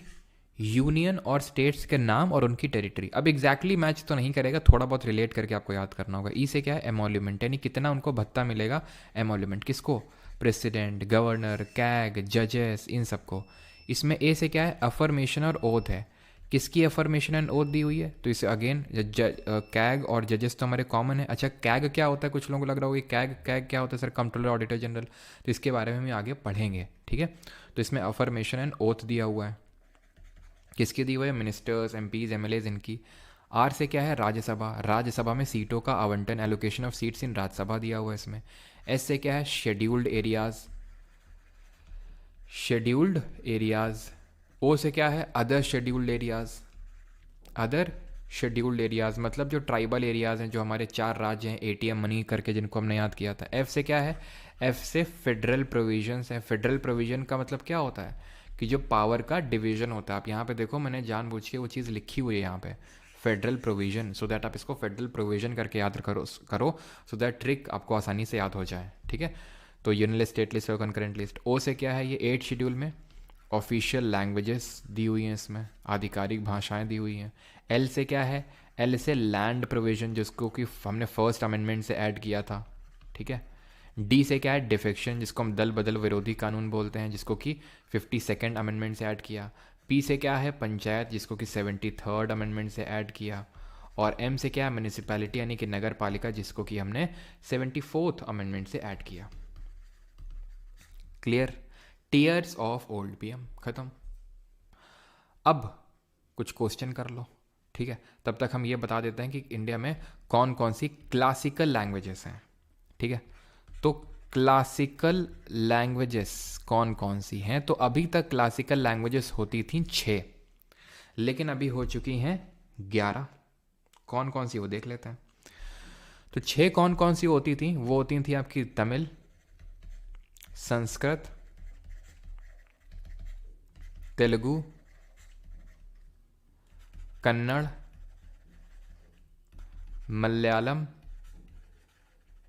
ठीक है, और ओडिया। तो मैं आसानी से याद करवा देता था कि भाई इसको ऐसे याद कर लो, तू शुरू तो कर। मैंने ऐसे ही याद किया था, बाकी अगर आपको जैसे याद करना हो, ठीक है। मैंने जब पढ़ा था तो मैंने ऐसे याद कर लिया था, तू शुरू तो कर, ठीक है। तू शुरू तो कर, मैं आर्या, ठीक है। तो आर्या से क्या हो जाएगा? ओडिया। मैं से मलयालम, कर से कन्नड़, तो से तेलुगु, शुरू से संस्कृत और तू से तमिल। लेकिन अभी क्या है कि 5 नई क्लासिकल लैंग्वेजेस जो है हमारी आ चुकी हैं, ठीक है। 5 न्यू क्लासिकल लैंग्वेजेस, अभी रिसेंट का ही, ठीक है, आपका पिछले महीने का ही न्यूज़ है, अक्टूबर का, जहाँ पे 5 नई भाषाओं को क्लासिकल लैंग्वेज का स्टेटस मिला है। कौन सी हैं 5 न्यू लैंग्वेजेस? तो ये है आपकी पाली, प्राकृत, मराठी, असमीज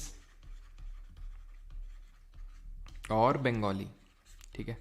तो ये 5 हमारी जो नई क्लासिकल लैंग्वेजेस हो चुकी हैं, मतलब नई हैं, तो यानी इसका मतलब है टोटल कितनी हुई अभी? टोटल 11 लैंग्वेजेस हो जाएंगी आपकी, ठीक है। टोटल 11 लैंग्वेजेस हो जाएंगी, ठीक है। 6 पहले थी, 5 नई ऐड हुई हैं। क्वेश्चन करेंगे जल्दी से। Which of the following is not a characteristic feature of the Indian federalism, इनमें से कौन सा कैरेक्टरिस्टिक नहीं है किसका, इंडियन फेडरलिज्म का। तो सही आंसर क्या होगा, ऑप्शन है आपके। ये क्वेश्चन आपका पूछा गया है या मतलब आपके CDS और CAPF के क्वेश्चन हैं, अभी हम SSC वाले भी करेंगे।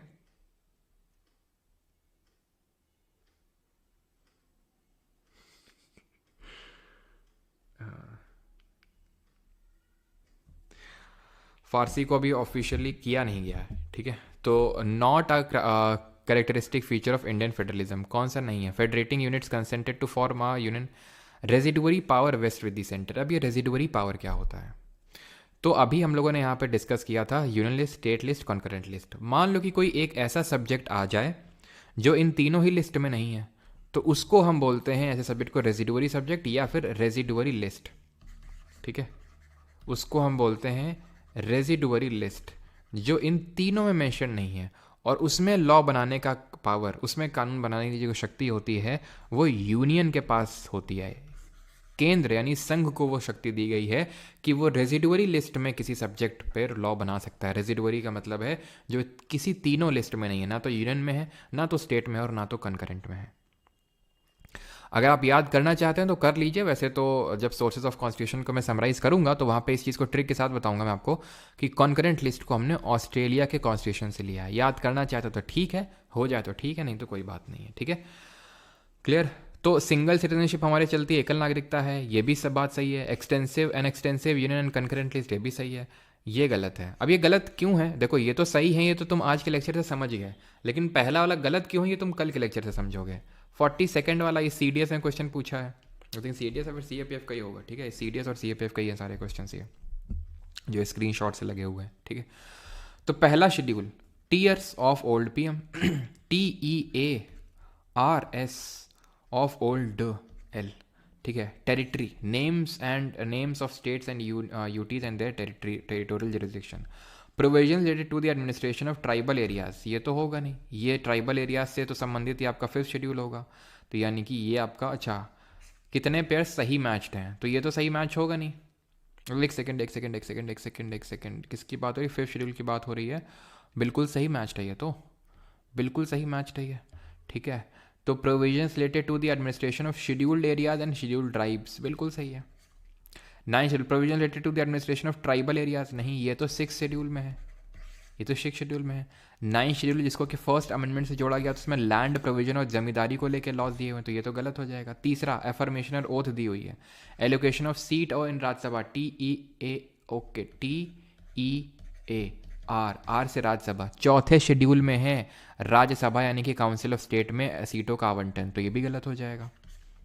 1st शेड्यूल में क्या है, forms of oath and affirmation, ये भी गलत हो जाएगा।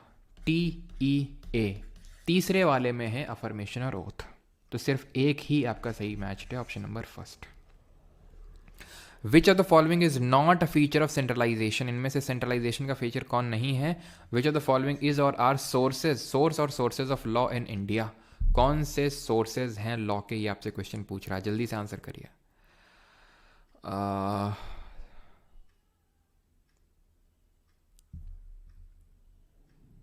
कहाँ पे,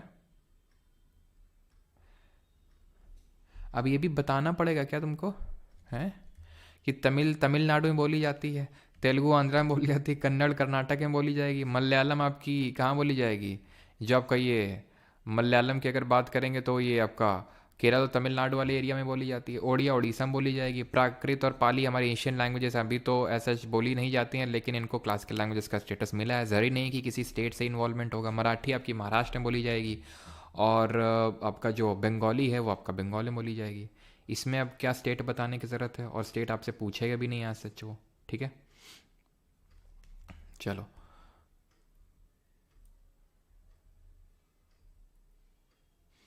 हाँ, मलयालम आपके वहीं पे होती है, ठीक है, केरल और वाले एरिया में, केरल हो गया या फिर थोड़ा बहुत पार्ट ऑफ लक्षद्वीप में ही बोली जाती है।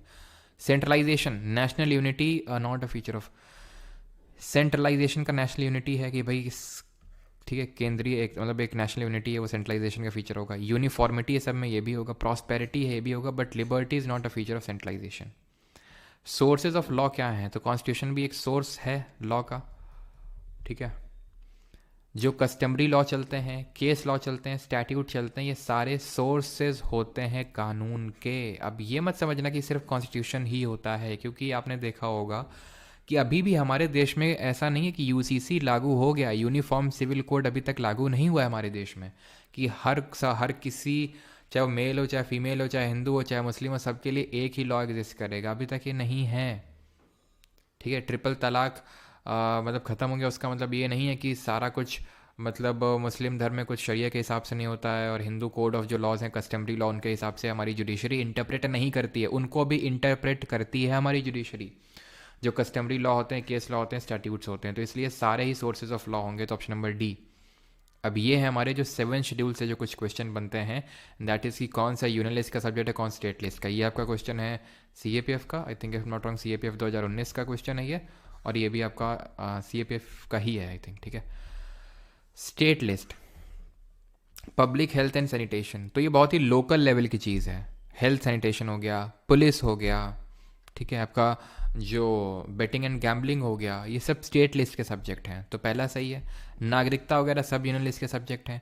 अगर पहला और दूसरा है तो अपने आप ऑप्शन नंबर बी सही आंसर होगा, सिंपल, क्योंकि ऐसा कोई ऑप्शन है ही नहीं जिसमें कि 1 2 ही सिर्फ अकेले हों। 1 2 के साथ 3 भी फ्री में मिल रहा है, तो उसको भी लपेटे में ले लो, क्योंकि ये तो अभी हम पढ़ ही के आ रहे हैं कि हेल्थ सैनिटेशन स्टेट लिस्ट में और सिटीजनशिप। तो वही मैंने बताया था कि अगर आप वो याद कर लोगे जो मैंने लिखे हैं, बड़े सोच समझ के मैंने लिखे हैं, ठीक है, ऐसे रैंडम कोई नहीं चिपका दिए हैं, तो आपका बहुत हाई चांसेस हो जाएंगे। ये तो फिर भी आपका यूपीएससी सीएपीएफ का क्वेश्चन है, एसएससी में भी काफ़ी हाई चांसेस है कि आराम से आपका बन जाएगा। Criminal law is exclusively a subject under the state list of the constitution of India. Code of civil procedure falls under the concurrent list of the constitution of India. ये वहाँ पे नहीं लिखे थे, मैं एग्री करता हूँ, ठीक है, थोड़ा सा टफर साइड में, लेकिन अगर कोड ऑफ सिविल प्रोसीजर आपका कंकरेंट लिस्ट में आएगा तो क्रिमिनल लॉ भी कंकरेंट लिस्ट में आएगा, एंड वाइस वर्सा। अगर क्रिमिनल लॉ स्टेट लिस्ट में आएगा तो कोड ऑफ सिविल प्रोसीजर भी स्टेट लिस्ट में आएगा। ट्रू यहाँ पे ये है कि कोड ऑफ सिविल प्रोसीजर जो है आपका कंकरेंट लिस्ट में आता है, और क्रिमिनल लॉ भी आपका कॉन्करेंट लिस्ट यानी कि समवर्ती सूची में ही आएगा। दैट मीन्स कि यहाँ पर option number B 2 only will be the correct answer. अब हम यहाँ पे क्या करेंगे, क्वेश्चंस करेंगे जो एसएससी ने आपके पूछा है। करिए पहला क्वेश्चन, ये आपका CHSL का क्वेश्चन है 2024 का। मैंने आपसे बोला था कि यहाँ पर स्टेटमेंट बेस्ड क्वेश्चन पूछता है आपसे। छठ पूजा छुट्टी, छठ आज से शुरू है ना, क्यों छठ आज से शुरू है ना, और घाट घेरा है क्यों। जो बिहार से हैं भैया, घाट वाट घेर लेना, क्लास व्लास तो होती रहेगी ऐसा ना हो कि घर में पिटाई पड़ गई। ले मॉरिस जोन्स सही आंसर है, केसी वेरे गलत आंसर है। क्यों? क्योंकि केसी वेरे ने बोला था क्या, क्वाजाई फेडरल, ठीक है। ग्रैनविल ऑस्टिन ने बोला था कोऑपरेटिव फेडरलिज्म। अगला है second, the constitution of India is a sovereign socialist secular democratic republic with a dash system of government. कैसे सिस्टम ऑफ गवर्नमेंट है यहाँ पे?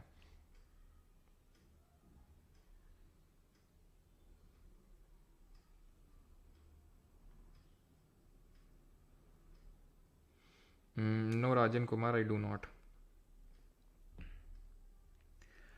जी सर घेर आया, अच्छा। हाँ अभी घेर आना नहीं पता चला, लोग घर में घेर दिए गए, घेर के मारा कुटाई चल रही तो भाई। पार्लियामेंट्री फॉर्म ऑफ गवर्नमेंट हमने देखा था एक फीचर है। Federalism in the Indian constitution context means, federalism Indian context में क्या मतलब है? Existence of more than one level of government in the country, existence of only one level, existence of states in the country, state existence of one nation. तो definition लिखी थी वहाँ पे मैंने, इसी दिन के लिए नहीं लिखी थी कि तुम गलत आंसर दोगे इसका। CHSL 2024 में क्वेश्चन पूछा गया है। Option number A, which of the following is not a feature of constitution of India. इनमें से कौन सा भारतीय संविधान का फीचर नहीं है? Universal adult franchise, independent judiciary, dual citizenship, blend of rigidity and flexibility.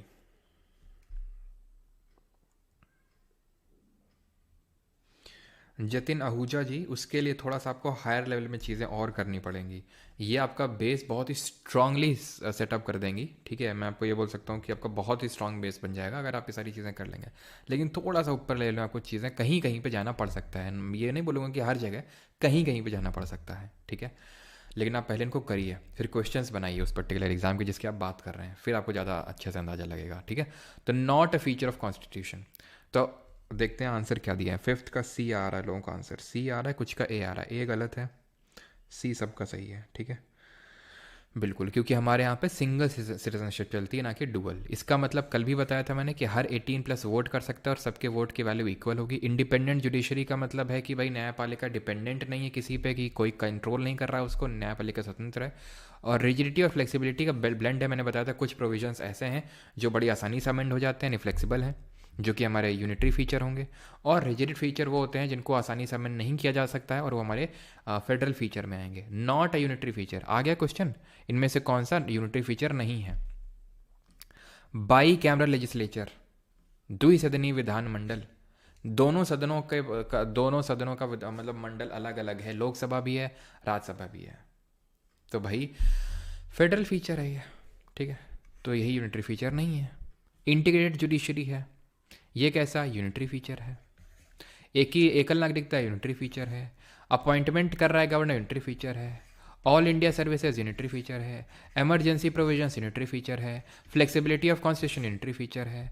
Single constitution unitary feature है। रिटन कॉन्स्टिट्यूशन फेडरल फीचर है। Ninth, not a federal feature, कौन सा फेडरल फीचर नहीं है इस पर बताइए। वॉइस प्रॉब्लम, ये एक तो लोग क्यों कमेंट करते रहते हैं यार, ये वॉइस प्रॉब्लम, मतलब इतने लोग देख रहे हैं, उसमें से अगर एक दो लोग कमेंट कर रहे हैं तो इसका मतलब है कि कुछ दिक्कत फिर आप ही लोगों के साइड से, या फिर अगर मेरे साइड से तो बताइए। हम्म? नहीं राजन भाई, नहीं चाहिए हिंदी नोट्स मेकर, हैं हमारे पास। Not a federal feature of the Indian constitution, तो फेडरल फीचर नहीं है मतलब यूनिटरी फीचर कौन सा है? डुअल गवर्नमेंट फेडरल है, डिवीजन ऑफ पावर फेडरल है, ऑल इंडिया सर्विसेज यूनिटरी है, लिखित संविधान है वो भी फेडरल है। क्वाजाई फेडरल किसने बोला था? पेली ने, मिर्डल ने, डाइसी ने, फिर वेरे ने बोला था। The establishment of UPSC, state PSC and joint PSC fall under which of the following feature of the constitution of India? किस फीचर में आएंगे? UPSC, state PSC fundamental right होते हैं, पार्लियामेंट्री गवर्नमेंट नहीं, फेडरलिज्म में आएंगे, ऑप्शन नंबर सी। सेक्युलरिज्म और is a feature of the Indian constitution which mean CHSL 2024। Secularism का मतलब क्या होता है? अगेन डेफिनेशन इसीलिए नहीं लिखे थे, बुद्धा जी की फ़ोटो इसीलिए नहीं लगाए थे कि तुम ये क्वेश्चन गलत कर दो, हैं। मेहनत अगर लगती है तो उस मेहनत को साक्षर क्या बोलते होंगे उसको, मतलब ठीक है, उसको प्रोडक्टिव करके दिखाओ उस मेहनत को, है ना। The state promotes the religion of the major community, no. The state promotes the religion of minor community, no. ये हो सकता है आपको लगे यार सिमिलर और कंट्रास्टिंग ऑप्शन है, लेकिन ये नहीं होगा। आंसर इसका the state does not promote any religion, ठीक है। स्टेट किसी एक particular religion, does not promote any particular religion, एक धर्म का प्रचार नहीं करता है वो। The word dash means a body of person that looks, ये भी CHSL 2024 का, that looks after the implementation, यानी कि CHSL से अगर हम देखें तो इस चैप्टर से making of salient feature of constitution से काफ़ी क्वेश्चन आए। The word dash means a body of person that looks after the implementation of rules, तो इम्प्लीमेंटेशन कौन करवा रहा है रूल्स के? तो इम्प्लीमेंटेशन एग्जीक्यूटिव नहीं। 3 ऑर्गन्स ऑफ गवर्नमेंट पढ़ाए थे मैंने जिनमें स्ट्रिक्ट सेपरेशन ऑफ पावर नहीं है तो ध्यान रखिएगा। तो यहाँ पर इम्प्लीमेंट, तो लॉ बनाने का काम लॉ मेकर ये होता है, लॉ बनाता ये है। इम्प्लीमेंट न्याय कार्यपालिका करती है, और न्यायपालिका जुडिशरी क्या करती है? ये रिव्यू करती है लॉज को। अगला क्वेश्चन है, CPO में क्वेश्चन पूछा गया, there are 3 major organs of the government namely legislature, executive and judiciary. अब पहला वाला तो अगर हम देखें तो बिल्कुल ही यार ये तो सही होना ही होना है हर हाल में, यानी ऑप्शन नंबर डी को हटा दो, हटा दिया हमने। अब a separation of functions rather than powers is followed, ठीक है। All organs of government are independent, यानी कि हमारे जितने भी ऑर्गन्स हैं गवर्नमेंट के,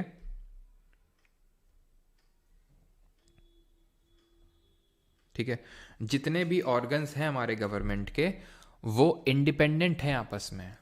सारे गवर्नमेंट इंडिपेंडेंट नहीं है, स्ट्रिक्ट सेपरेशन ऑफ पावर नहीं है इंडिया में। तो कैसा है? ऐसा है कि भाई कभी कभी जुडिशरी एग्जीक्यूटिव लेजिस्लेचर के पाले में घुस जाता है, एग्जीक्यूटिव आंसरेबल होता है लेजिस्लेचर को। तो all organs of government are independent, no, they are dependent. तो तीसरा वाला गलत हो जाएगा। आंसर क्या होगा? ऑप्शन नंबर ए, CPO 2024 का क्वेश्चन है ये। 16th, a dash government governs with the bounds established by the constitutional law and citizenship rights. तो ये कैसी गवर्नमेंट होती है जो कानून के हिसाब से चलती है और लोगों के अधिकारों के हित में काम करती है? ये एक डेमोक्रेटिक यानी कि लोकतांत्रिक सरकार होती है। ठीक है, मोनार्की का मतलब होता है जिसमें कि एक बंदे का रूल होता है। जैसे कि जब हम इकोनॉमिक्स पढ़ेंगे तो वहाँ पढ़ेंगे मोनोपोली होती है हमारी। मोनोपोली का मतलब होता है सिर्फ एक बंदा जो है मार्केट को रेगुलेट कर रहा है। तो उसी तरह यहाँ पर क्या है, आपकी मोनार्की है। ठीक है, यहाँ पर क्या है, यहाँ पर भी एक शासक होता है। ठीक है, जिसको हम ऑटोक्रेट बोलते हैं। एब्सोल्यूट पावर, पूरी पावर उसी के पास होती है, यानी काइंड ऑफ डिक्टेटर होता है, और उसी को हम बोलते हैं ऑटोक्रेसी। ठीक है, तो हम बोल सकते हैं कि ऑटोक्रेसी के ही सब टाइप्स हैं, मोनार्की और dictatorship. 17th, what is the term used to describe the ability of the constitution to adapt and grow over time to meet the changing needs of society? संविधान जो होता है उसकी ability to adapt and grow, यानी कि वो change करता रहता है खुद को टाइम के हिसाब से, तो उसको कॉन्स्टिट्यूशन की फ्लेक्सिबिलिटी बोलते हैं कि फ्लेक्सिबल है, वो मुड़ सकता है, वो चेंज हो सकता है चेंजिंग नीड के हिसाब से। 2 क्वेश्चन और करते हैं। Not a federal feature, again not a federal feature, तो डुअल गवर्नमेंट जो हमारा फेडरल है, डिवीजन ऑफ पावर फेडरल है, ये हमारा फेडरल नहीं है, आई थिंक रिपीटेड है। आर्टिकल 1 अभी हमने पढ़ा नहीं है। Article 1 the constitution with states India that is Bharat shall be union of state mentions which of the following features. तो वैसे आंसर तो होगा इसमें कोऑपरेटिव फेडरलिज्म, जो कि ग्रैनुअल ऑस्टिन ने भी बोला था, लेकिन हम इसके बारे में कल पढ़ेंगे। और ये आखिरी क्वेश्चन ये आप कर सकते हैं। ठीक है, आपके लिए होमवर्क हैं 2-3 क्वेश्चन, बाकी यहाँ पे हमारा लेक्चर होता है ख़त्म। बाकी आपका बैच को पता है, ये आपकी जो क्लासेस है वो रिकॉर्डेड फॉर्म में चली जाती हैं। इसमें कंप्यूटर की भी क्लासेस आपको मिल जाएंगी बैच के अंदर ही।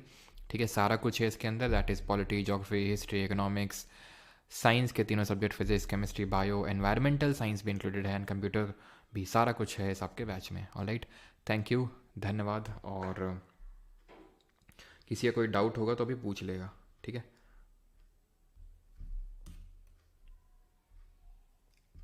अभी ऑफिशियली नहीं ऐड हुई है शुभम जी पर्शियन लैंग्वेज को। अभी जो 5 के अनाउंसमेंट किया है गवर्नमेंट ने वो मैंने आपको बता दिया है। ठीक है,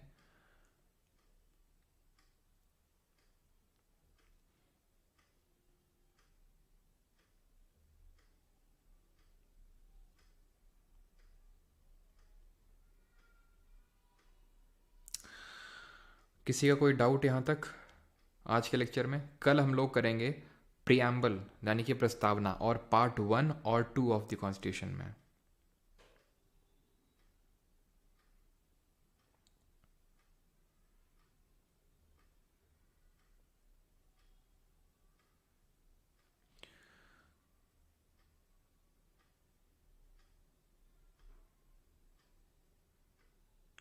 सर पीसीएस जे के लिए इनफ है ये? रशी चौधरी, यस काफ़ी हद तक, बिकॉज पॉलिटी सेम ही होती है, बट एक बार थोड़ा सा मतलब क्वेश्चन आप अटैम्प्ट करिएगा। वैसे तो ऐसा कुछ नहीं कि 7 शेड्यूल आपका बदल जाएगा। मैंने इस लेवल पे आपको पढ़ा दी ये चीज़ें कि आप उठाइए, चाहे सिविल सर्विसेज का पेपर हो, चाहे आपका स्टेट सर्विसेज का हो, आप उठाइए। ठीक है, तो मैंने आपको कॉन्सेप्चुअल अंडरस्टैंड, इसी वजह से मैंने जो पिछला वाला लिया था ना पिछले बैच में, तो उसमें मैंने आज ही का लेक्चर, आई थिंक, हाँ आई एम नॉट श्योर, लेकिन पता नहीं, मैंने आज की लेक्चर में साथ सोर्सेज वगैरह भी पढ़ाया था, लेकिन जो आज मैंने इस बार नहीं पढ़ाया बिकॉज मैं आखिरी में आपको पढ़ाऊंगा। ठीक है, जब सारी चीज़ें समराइज हो जाएंगी तब।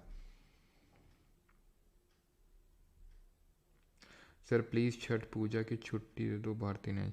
छठ पूजा की यार छुट्टी, अभी दिवाली की छुट्टी थी, छठ पूजा की फिर काफ़ी छुट्टियाँ हो जाएंगी ना, इसलिए था। छठ कब से कब तक है? आज से शुरू है क्या छठ? आज से, क्योंकि यार देखो हमारे यहाँ छठ नहीं मनाया जाता है, कानपुर साइड में, ईस्टर्न यूपी में मनाया जाता है। लेकिन इसलिए मुझे पता नहीं है कि छठ मतलब क्या, ऐसा सुबह से ही शुरू हो जाता है या फिर कैसा होता है? सुबह से आज शुरू हो गया है क्या?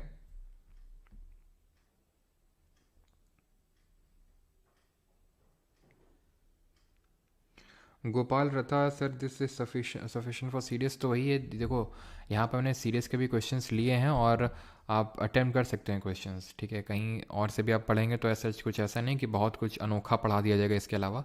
हाँ, कुछ चीज़ें इक्का दुक्का हो सकती हैं एक्स्ट्रा हो, तो जो हमें थोड़ी डेप्थ में पढ़नी पड़ सकती हैं, होता है ऐसे। मैं वो उस बात पर एग्री करूँगा कि कुछ चीज़ें हमें डेप्थ में पढ़नी पड़ती हैं, लेकिन ज़्यादातर चीज़ें आपकी सेम होती हैं। तो मैं ये तो नहीं बोलूँगा पूरी तरह से सफिशिएंट है, लेकिन हाँ काफ़ी हद तक सफाइस करेगा वो चीज़।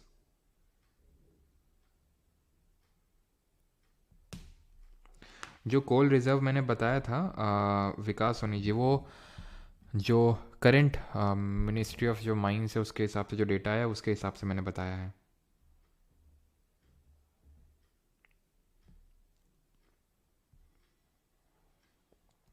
सुमित गेमिंग एरा जी, वो जो 10th और 11th ड्राफ्ट की आप बात कर रहे हैं ना, कल का लेक्चर में या तो आपने अटेंड नहीं किया या तो आप सो रहे थे कल के लेक्चर में। और आपने बुक ले रखी है, पक्की बात है ना?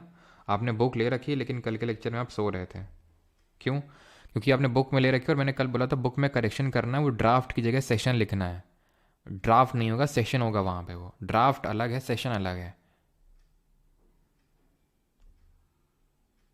शेड्यूल 5 बोलो सर। बोले शेड्यूल 5 बोल दिया, ठीक है। पूरा लिख दिया करो, थोड़ा मेहनत कर लिया करो, हैं? यहाँ हम पूरा कलम चलाते रहते हैं और तुम्हें कमेंट टाइप करने में दिक्कत हो रही है। शेड्यूल 5 बोलो सर। ये नहीं बोल सकते हैं कि शेड्यूल 5 में कोई दिक्कत है तो वो सर शेड्यूल 5 को एक बार फिर से एक्सप्लेन बोलो सर। तो शेड्यूल 5 में शेड्यूल्ड एरियाज़ और जो हमारे जो शेड्यूल्ड एरियाज़ हैं, ठीक है, तो उनके एडमिनिस्ट्रेशन कैसे होगा, किस तरह से होगा, वो सारी चीज़ें दी हैं शेड्यूल 5 में।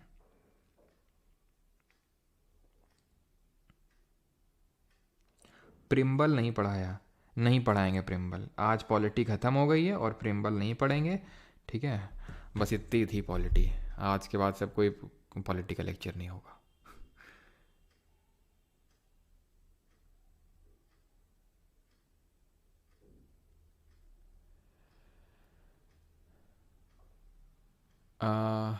क्या चीज़?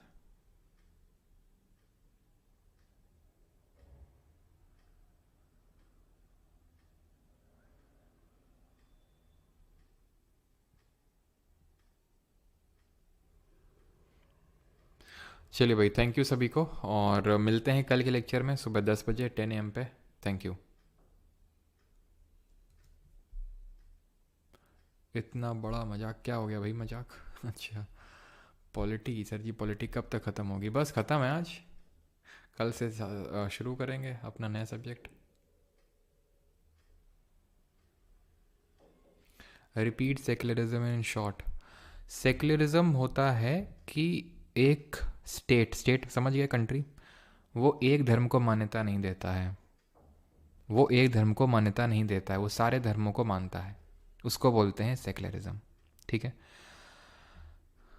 अब अगर वो उन सारे धर्मों में अपना इन्वॉल्वमेंट दिखा रहा है, जैसे इंडिया में, तो पॉजिटिव सेक्युलरिज्म। अगर नहीं दिखा रहा इन्वॉल्वमेंट, ठीक है, दिक्कत नहीं है स्टेट को, भाई जिसको जो धर्म करना है करे, हमें इन्वॉल्व नहीं करो, तो negative form of secularism USA में। ठीक, थैंक यू।